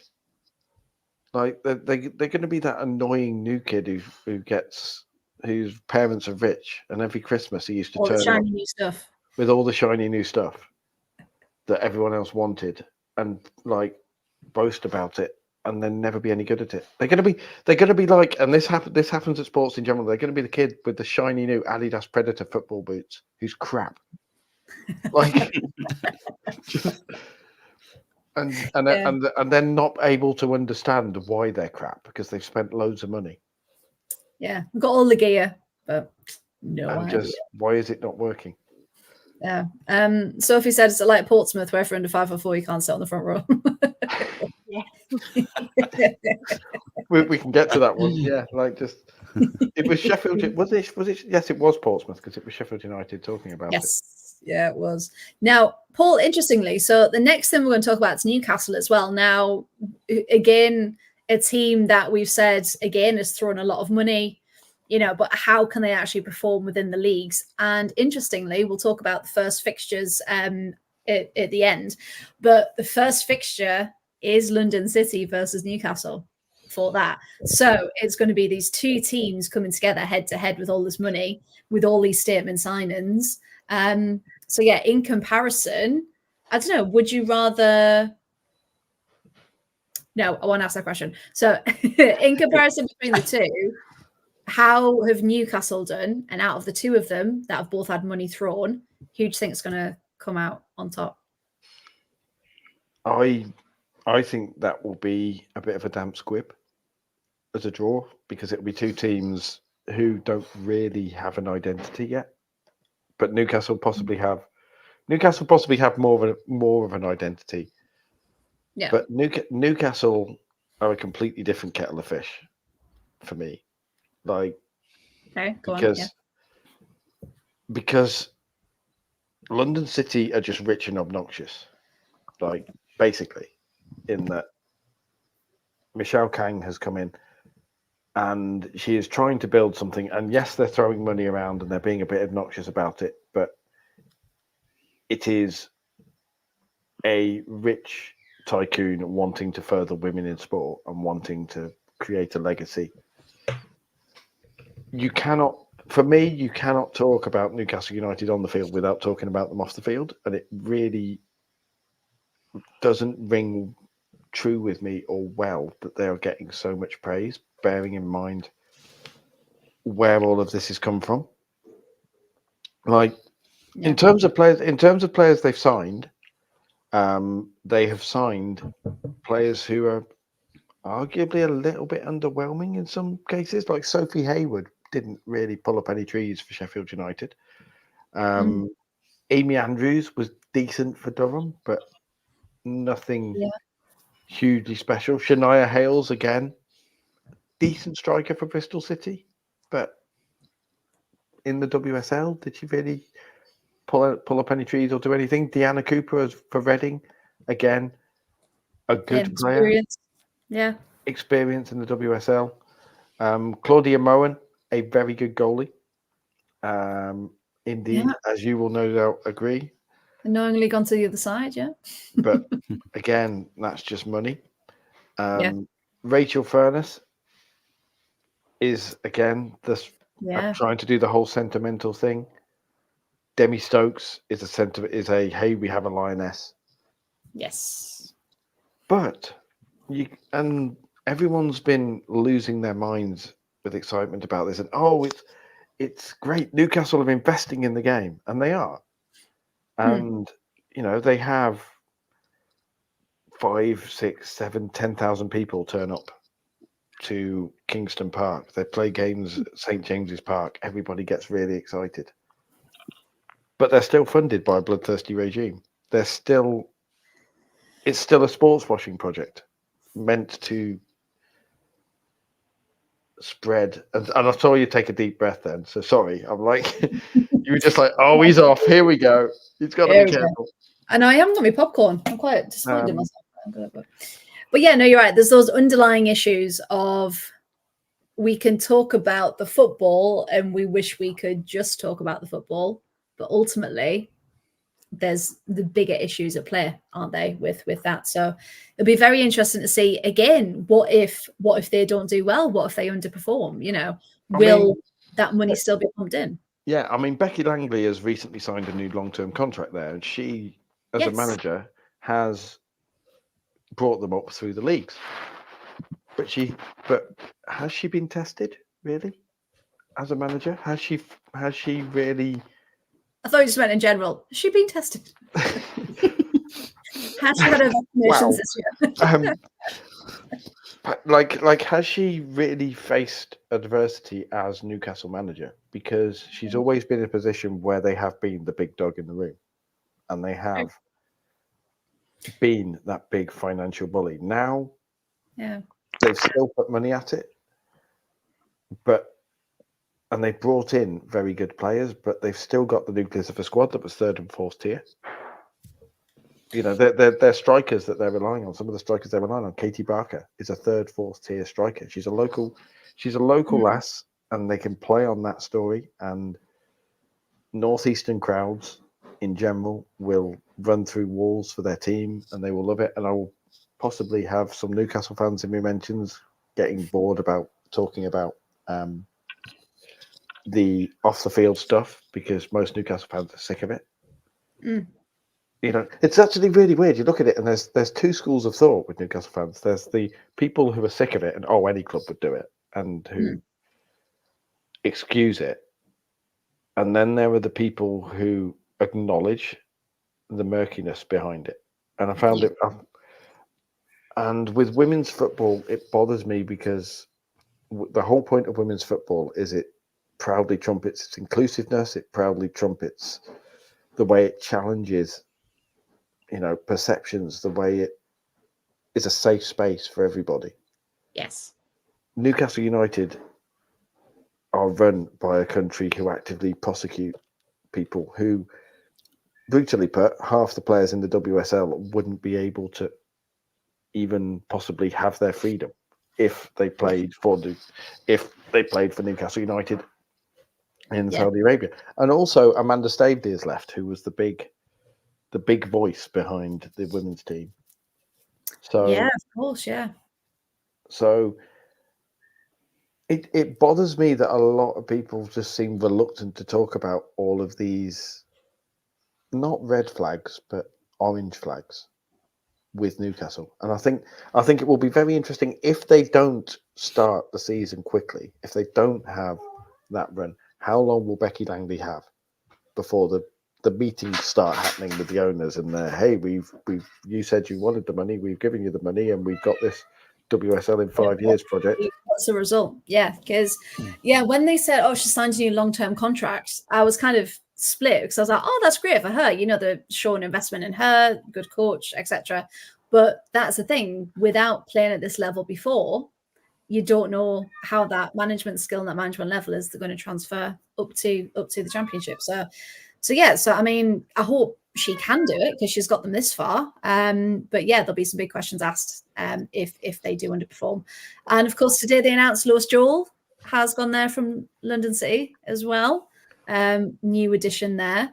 That's an interesting one, because Lois Joel was released by London City, wasn't she? Yes. Initially. And she's basically fallen on her feet there because she's probably got a pay rise to go and play for the other big new financial bully on the block. And I guess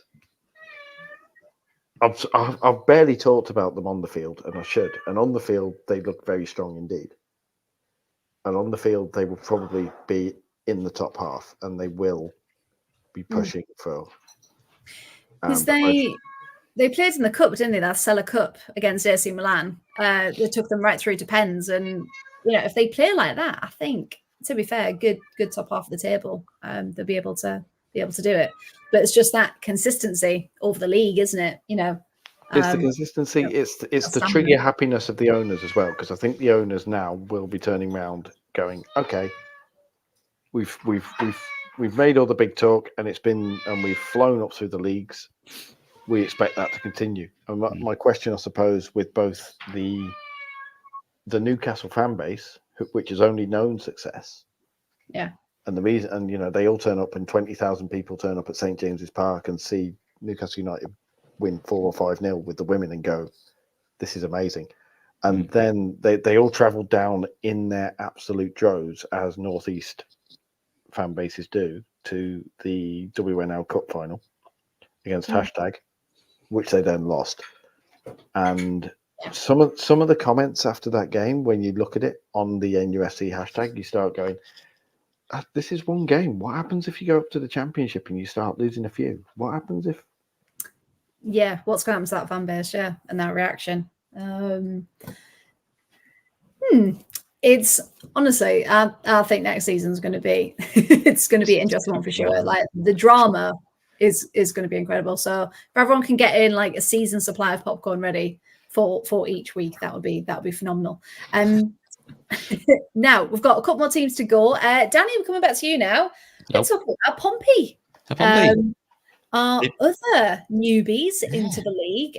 Now, in a complete 180 from where we've just been in Newcastle and London City, they've put a lot of money in, haven't they? Both on the pitch, but also behind the scenes as well. They seem really confident, and they're really pushing their women's team to be championship ready, aren't they? So yeah, 100%.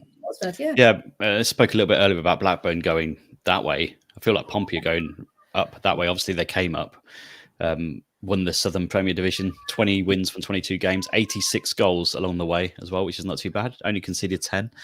So well-worthy champions of the Southern Premier Division. And like I say, it's off the pitch as well. They're turning their backroom staff full-time, aren't they, I think, over the summer? All of their the players have gone full-time as well.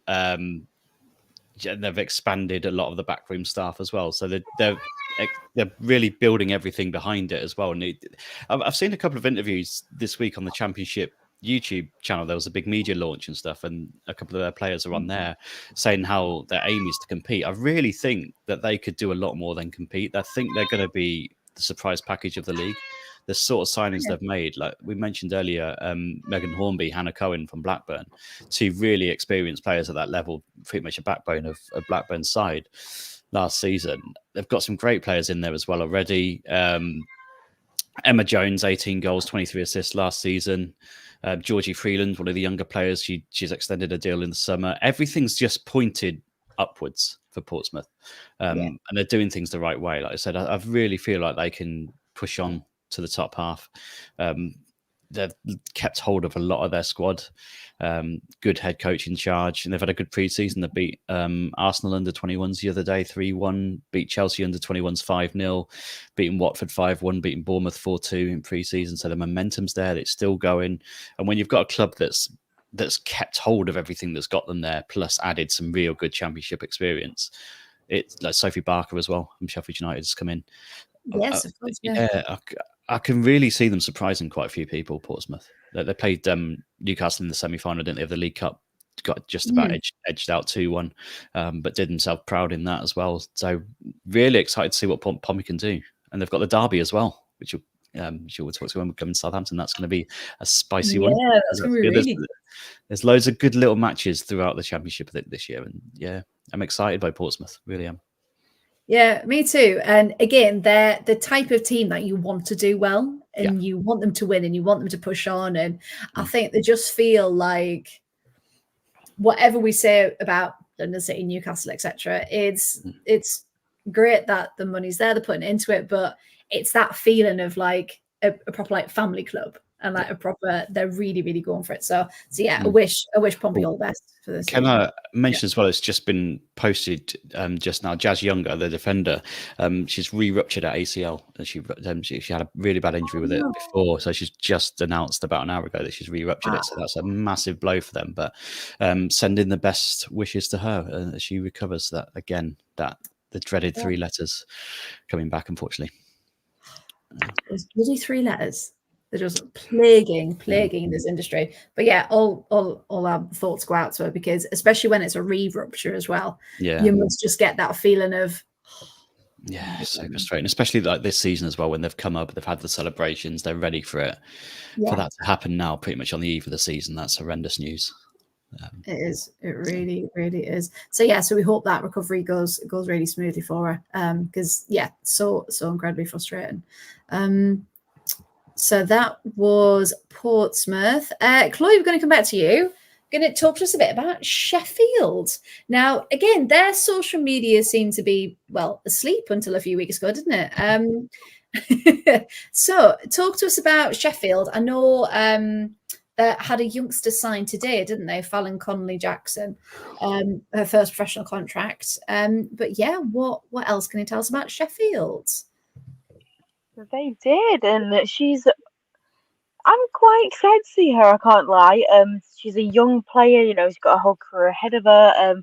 I think she's going to do well. I'm quite excited to see her because hasn't she been there for a while, like her whole career essentially. So yeah, I'm excited. There's been some big transfer news for Sheffield. I mean, we kind of expected this, didn't we, after the turmoil that was last season? After Like everything, yeah. after everything that went on, we kind of expected there to be some big things happening. So Ash Hodgson retired. Jess Sigsworth, the big one, has also retired from football, which are two big names that are gonna leave a big gap in Sheffield's team. But they've made quite a few signings. They've got some good ones, I'd say. They've got Maria Faruga signing from your friend of mine, Lewis. Yes, saw that. She's 23. She's had spells at Sunderland and Durham, respectively, as well. I was going to say she's club hopped a little bit, hasn't she? Faruga. Yeah, she's been to a couple of clubs, and now she's at Sheffield, and I'm quite excited to see what she can do. Because she's had spells at some other Championship clubs. She's attacking midfielder, which is what, let's face it, every team needs a good attacking midfielder. I'm excited. They've also had they've had quite a lot of signings. It's very difficult to try and keep up with all the signings they've had. They have had a lot. They've had is that where's my notes gone? Oh, I've lost it. You did so well. It was flowing so easily off the tongue, and now I'm just like, where has it gone? That's okay. But no, they've had quite a few good signings, and I think this could be quite a good season for Sheffield. I think with the signings they've got in place, they've also got new management too. Yeah, they've had Leanne Cowan sign, Sacha Murray has signed. Yeah. They've had Abby Lafayette signed from Watford. They've got quite a few. That's all I thought as well. Just seeing Hamilton. A little bit of a Hamilton reference there. Yeah, they've made some interesting ones, haven't they? But they've also lost quite a few names as well. So Tara Bourne's gone, Fran Stenson, Bex Rayner, Sophie Barker, Charlotte Newsham, Geordie Hutton. But they've all left, apart from Bex Rayner, who's gone to Brighton. They've all left to other teams in the league. So it was an interesting one because a lot of the players were announcing they were leaving on social media, weren't they? Rather than actually through the official channels. So things. I think it's going to be a clean break for those players who felt like they had to leave.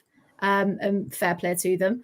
So hopefully this season can be like a brand new slate, wiping it clean, brand new start, and just hopefully a new start for Sheffield, because it has been kind of darkened, hasn't it, by all of the past events and all of the horrendous stuff that's been going on behind the scenes. So this season, we can just hope for the players that are there that is going to be positive, they're going to be supported with everything that's now in place, and we just hope it's going to be a better one for them. And of course they've still got the lovely Izzy Goodwin, who we hope is going to score 10 or 20 goals this season, because she's that wonderful with that one. Did you have anything else on Sheffield, Chloe? Sorry, I realised I started talking over you because I got excited. I think we're all just a bit excited about. We are. We're just excited about the new season. Like football's coming back, and it's just so exciting. And I think that's more or less it. They've made all the signings are also quite young as well, so it's kind of showcasing like the young talent that's coming up. But they've also still got the experienced players from before, and of course new management, which will be quite interesting. So it's almost like the team's had a rebuild. Like they've rebuilt their team, and I'm very excited to see what this team can do now. New start, new year, clean slate. Let's see what's going to happen. Yeah, where they can go from. Now, Chloe, they finished 7th last season. Do you reckon they're still going to be in and about there? Or is that where they'd maybe aim for again, do you think, to try and like we said, rebuild that foundation? Do we think mid-tables good shout? I think mid-table will be about right for them. I think they probably aim for like maybe sixth or like sixth, seventh again. I think they'll try for. Well, I don't think they'll get the top half the table, but I think that they'll be safe from relegation. And yeah, I think hands that mid-table will be right for Sheffield. Yeah, thank you. that sounds good to me. Thank you very much. Right, we're coming on to the last two teams that I realised I give myself, so I'm going to be talking for quite a while. So sorry, everyone. So we're going to come on to Southampton next. Now their pre-season, I've been a bit glued because I think we've talked about before Remy Allen kind of coming in and really putting a mark on things. And I just think Southampton, I mean, last season, again, they were up in amongst it, weren't they? And finished in fourth place, 2 points behind Sunderland in third. And I think with the signings they've made, so they've got, let's have a look. So they've got Rachel Rollback from Rangers. They've got Freya Gregory on loan from Aston Villa, fantastic young talent. They've got Fran Stenson, Tara Bourne, Rachel Brown, Amy Palmer coming in. They have lost a couple in Katie Wilkinson and Ella Morris, but I think overall they've got a really strong side. And from what I was reading in pre-season, you know, that it hasn't been easy. They've faced Bristol, Spurs and Arsenal. All of them were very narrow defeats right at the end. Apart from Arsenal, which was 3-0, but we won't talk about that. But they did have a 3-0 win over Oxford for their first one as well. So they do have the goals. They are scoring, which is fantastic. But Remy Allen even said against Arsenal, you know, the first one was a complete worldie. Like she couldn't get angry at it. And they conceded from 2 set pieces. So at the end of the day, her team made it incredibly difficult for Arsenal, but they're Arsenal. So the players they were bringing off the bench, I think it said Jonas used, was it 20? Yeah, it was like he used 20 different players with those rolling subs, but she wanted to have pretty much a starting 11 to face them to see how they would do. But she said she couldn't be prouder. And I think a manager just talking like that, you kind of want the best for them. So yeah, I really think Southampton are going to have a really good shot at, again, being at least top 5 next season for that one.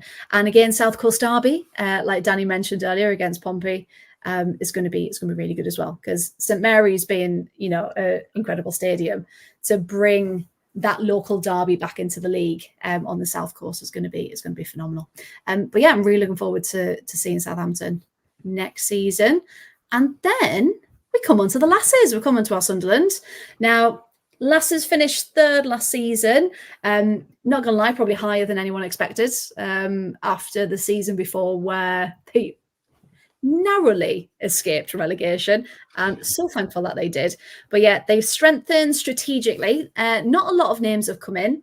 I think I was talking to Ant about it and the others from the Howard Lasses pod, and they just said really maybe another defender would have been nice, but the team that they've got, you know, is solid. And we've got some youngsters coming in as well. We've got Kira Flannery and Jessie Stapleton from West Ham. So that'll be really nice to help their development, give them minutes, and, you know, hopefully they might stay on. But of course, Chloe as well, we've talked about Eleanor Dale going from Everton, a really, really promising young player. And of course, they've brought in Demi Lambourne because Claudia Morn left for the Mags, which was quite rude. But Demi Lambourne, cracking keeper from Leicester, and everyone seems to have settled in really, really well. They've lost Liza Juppie. She's left the club. Molly Rouse left. She's gone over to the USA. And Faye Mullen has left as well. And of course, Grace McCarthy, who was captain for many, many years, announced her retirement too. So it is a period of change. There's a lot of transition going on, but from everything we've managed to hear from pre-season, all behind closed doors, which was quite annoying, but from the bits of match reports that we could look at, there've been a lot of positives to get through. So I think, again, another strong season is hopefully on the cards. And again, top 5, you want to be in and amongst it. And I really, really think they can be a part of it. So yeah, I can't wait, to be honest. Now, the last thing I wanted to talk about was some predictions for the weekend. So I'll just do it match by match. And if people would like to let me know who they think is going to win. So first match, we'll do it in time order. So kicking off at midday, we've got Durham, Sheffield United. Durham, Sheffield United. And I'm going to write them all down and I'll release a little graphic later. So, Chloe, who do you think? Durham or Sheffield United? Or a draw? Oh, don't come to me first. No, I need instinct. What do you think? On instinct, I'm going to say Sheffield. Ooh, okay. I like it. Okay. Paul, what do you think? Durham, Sheffield? Sorry, Chloe. Durham. Wonderful. Danny, what are you thinking? Sorry, both of you, draw. Oh. You know what? I might go for draw as well. Yeah. I might go for a draw. Yeah, I'm going to go. Because I think Sheffield might take it, and I think Durham might have a little spark. And I think that might end a little draw. After the trip to the woods, they'll be fired up. Well, they'll have a fire, so they'll just... They won't start well because they'll only get back just before kickoff. They'll be tired because they've had to dig themselves out the woods. But then, second half, a little rip off in the woods. And it is still a 3G pitch at Maiden Castle, so don't want any flammable sparks on there. Thank you very much. Lovely woodland ground, Maiden Castle. It's lovely. Maiden Castle, yeah. It's very historic, very picturesque. got a hill. With a hill. With a hill. Sophia Jacobson's very excited. Apparently, that's why she signed for London City. So she's very in front of a hill. Yeah. I just like that it's called Castle. I just think it's nice. Like everything's like ground or stadium. Like you never really hear Castle. Well, Park's kind of dying a little bit now, but it's just you mean Eppleton Welfare Colliery isn't romantic? That's a classic. That's a classic northern ground. There's a pit wheel in the back, like. That's it. It's a proper northern ground. We don't have them down south. We're the ones who have like the parks and all of that sort of thing. We don't have the colliery welfare ground and all that stuff. working men's club arena, that kind of thing. They'll have the Dog and Duck. Dog and Duck. There's a ground called the Dog and Duck. I'm sure there's a team that plays. Yeah, it's Wellingborough Town, I think it is. Duck. That's quite cool. That is impressive. I like that. That is impressive. You just need to start renaming parks, I think, because they so just quickly as a side note, for the round robin tournament earlier, with the earlier game at Meadow Park, I didn't realise they'd changed the name of the stadium for the advertising purposes. And I was like, where's what's it called? The Mangum Pay UK Stadium or something? And I was like, where's that? And it was like, Meadow Park in brackets. And I was like, what on earth? You wait till you see them. Like NWSL grounds are amazing because they sponsor the pitch. So it'll be like Safeco Field at Walmart Stadium. Walmart Stadium. Wow. Oh, it's Welling. It's not Wallingford. It's Wellingborough Town. Yeah. Apparently. Yeah. Wellingborough.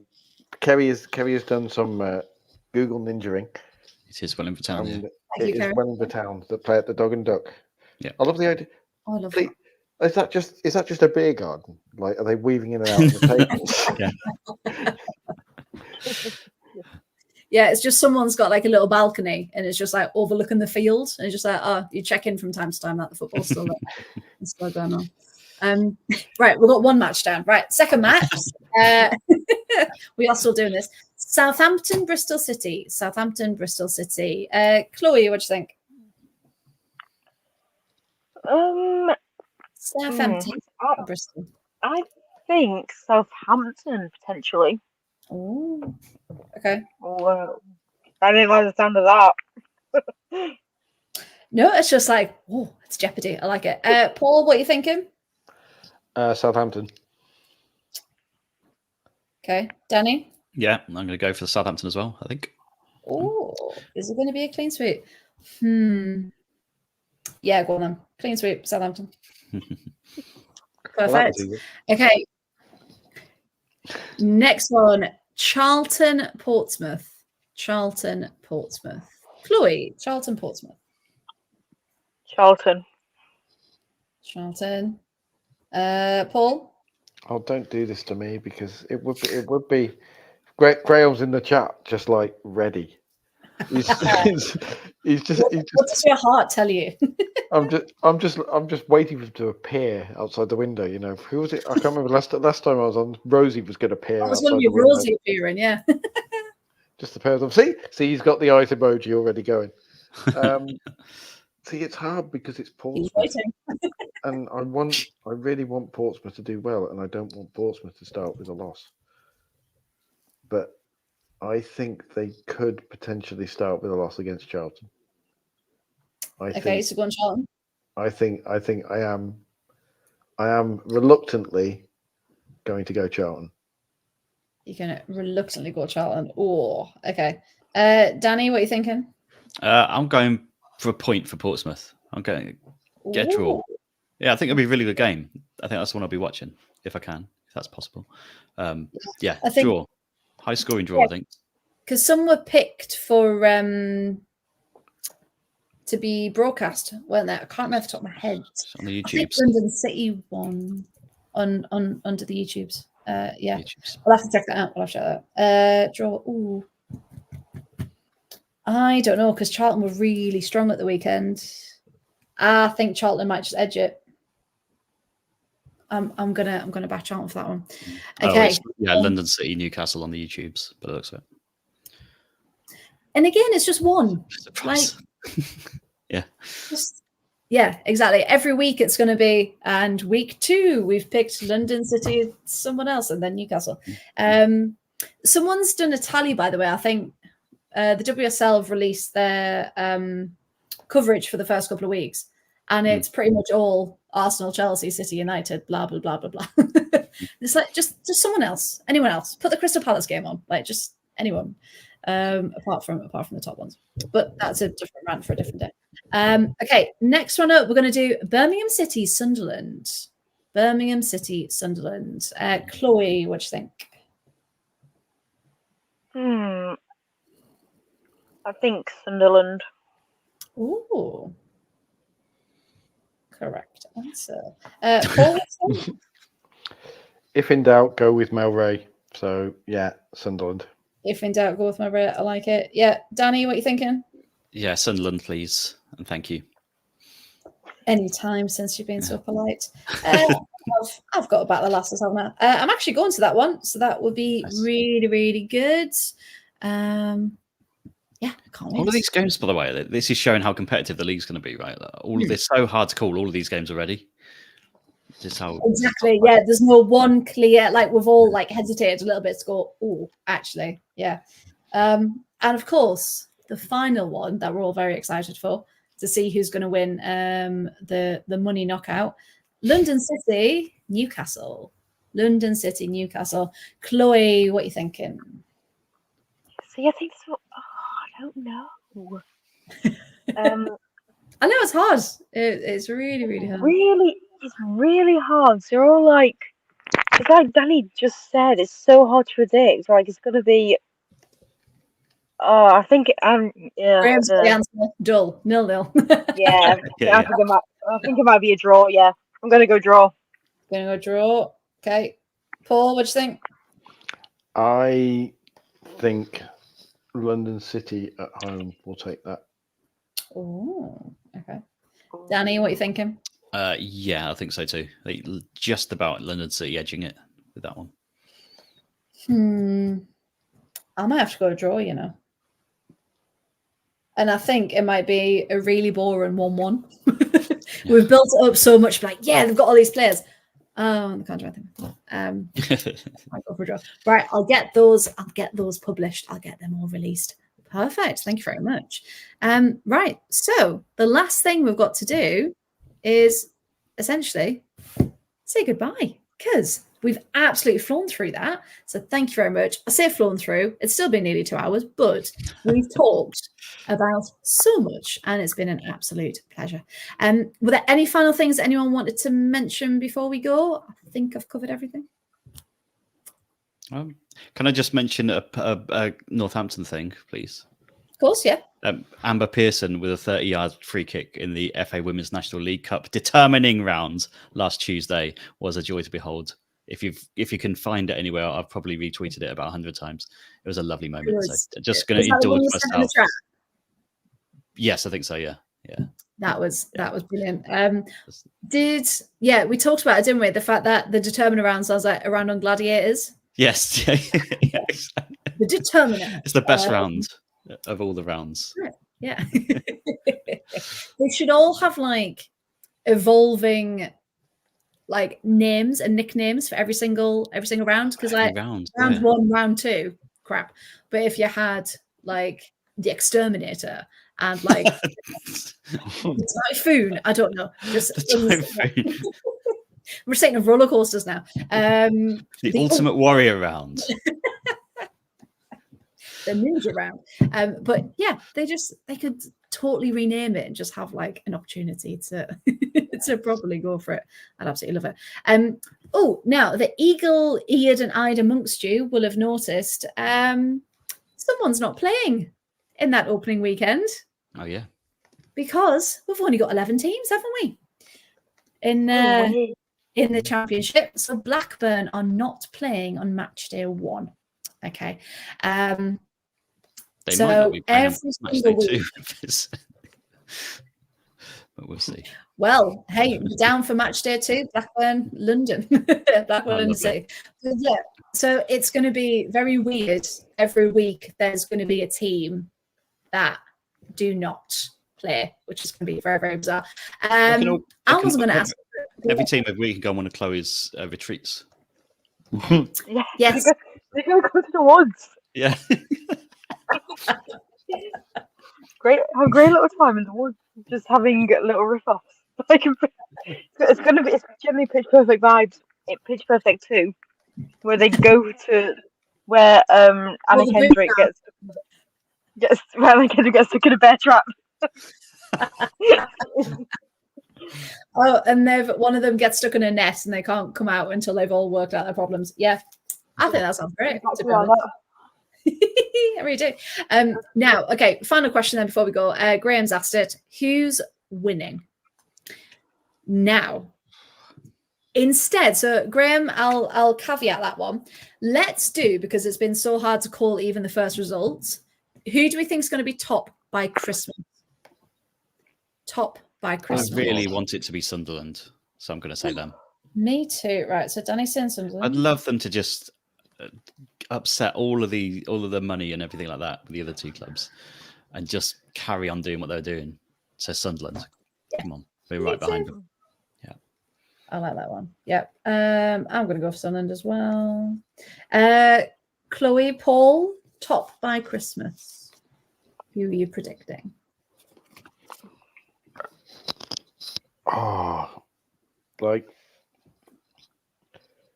Again, I want to say Sunderland. I think Charlton. If Charlton get a good start, because I keep remembering how they were on. They went on something like a 16-game unbeaten run. It was something like that, wasn't it? It was something mad. A lot of them were draws, but they were still 16 points, 16 games unbeaten run. If they hit a run like that, they're going to be up there come Christmas.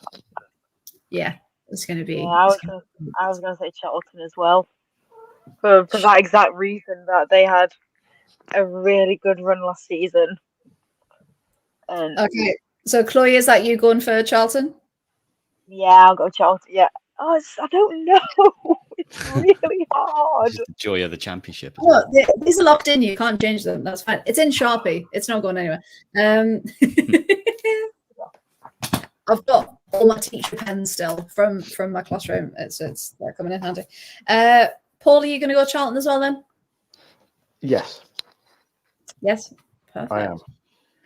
To Sunderland, to Charlton, perfect. Thanks, guys. Make some little graphics up tomorrow then. Get them all posted out, and then we can all eat our hats when they all go horribly wrong for the end. Right then, let's do some socials, shall we? Let me just get this up. Ta-da! Right now, thank you to all of you who've been watching, listening, etc. tonight. We've hit over 480 people watching, which has been incredible. So thank you so much. And remember, we're not just here on a Wednesday night talking about women's football. There's Mondays and Thursdays as well for the Premier League and the Lower League. We're an incredible team. We absolutely love what we do. So please do like, subscribe, comment, follow, whatever you need to do to get more content from us. And you can follow us at the following if you don't already. So Twitter, we've got at Absolute Ball Pod, YouTube at Absolute Football Podcast. Twitch is the same as well, Absolute Football Podcast. TikTok is at Absolute Football Pod. Instagram and Threads are Absolute Football Podcast _ and Facebook we are just simply the Absolute Football Podcast. So like we said, like, subscribe, follow, share, whatever you do nowadays on social media, and help spread the word, because we do absolutely love everyone that gets involved in the chat and helps make our women's football community a little bit bigger each week.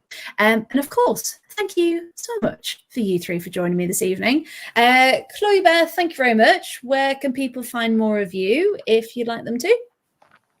So I am on Twitter, or X as people call it, Instagram and TikTok at Chloe Bear 529. Thank you very much. And Paul, thank you very much. Where can people find more of your lovely ravings, if they so wish? If I get it, there we go. That's the right hand, isn't it? At Paul W Radio is where you can find it, and it's not always Shirkin Niskin supremacy, but it is what is nominated for the Ballon d'Or. And we will manifest it, and we will make it happen. Perfect. And Danny, thank you very much. Where can people find more of you, please? Cool. Yes, I did it. Finally. Well done. I've been practicing that for the last month. At Danny Brothers on Twitter /X, at Danny the Brothers on Instagram, I think it is. I think that's all I'm on. If you find me anywhere else, let me know, because it's probably a fake account, which would be very, very weird. Yeah, if there's Mark Skinner support tweets, then we know it's definitely not you. That goes for me as well. If I'm playing Mark Skinner Manager of the Year, you know that I've been kidnapped. Probably by him. I'm probably in front of that wall that they signed. With a United sticker in the background. I'm going to appear on a wall in Manchester. Just stuck like 2D. Just like, oh. It's like a mural on the side of a porter cabin. Oh, I love it. I'd absolutely love it. And this is why we always go on for more than 2 hours, and we do apologize. Yes. But thank you for everyone watching, listening. You can find me at Freya Writes across all socials, or if you want more about Villa Women, I'm at the whole 115 yards as well. So thank you very much, everyone, and we'll see you again at the same time next week, Wednesday at 8:30. Thank you. Goodbye.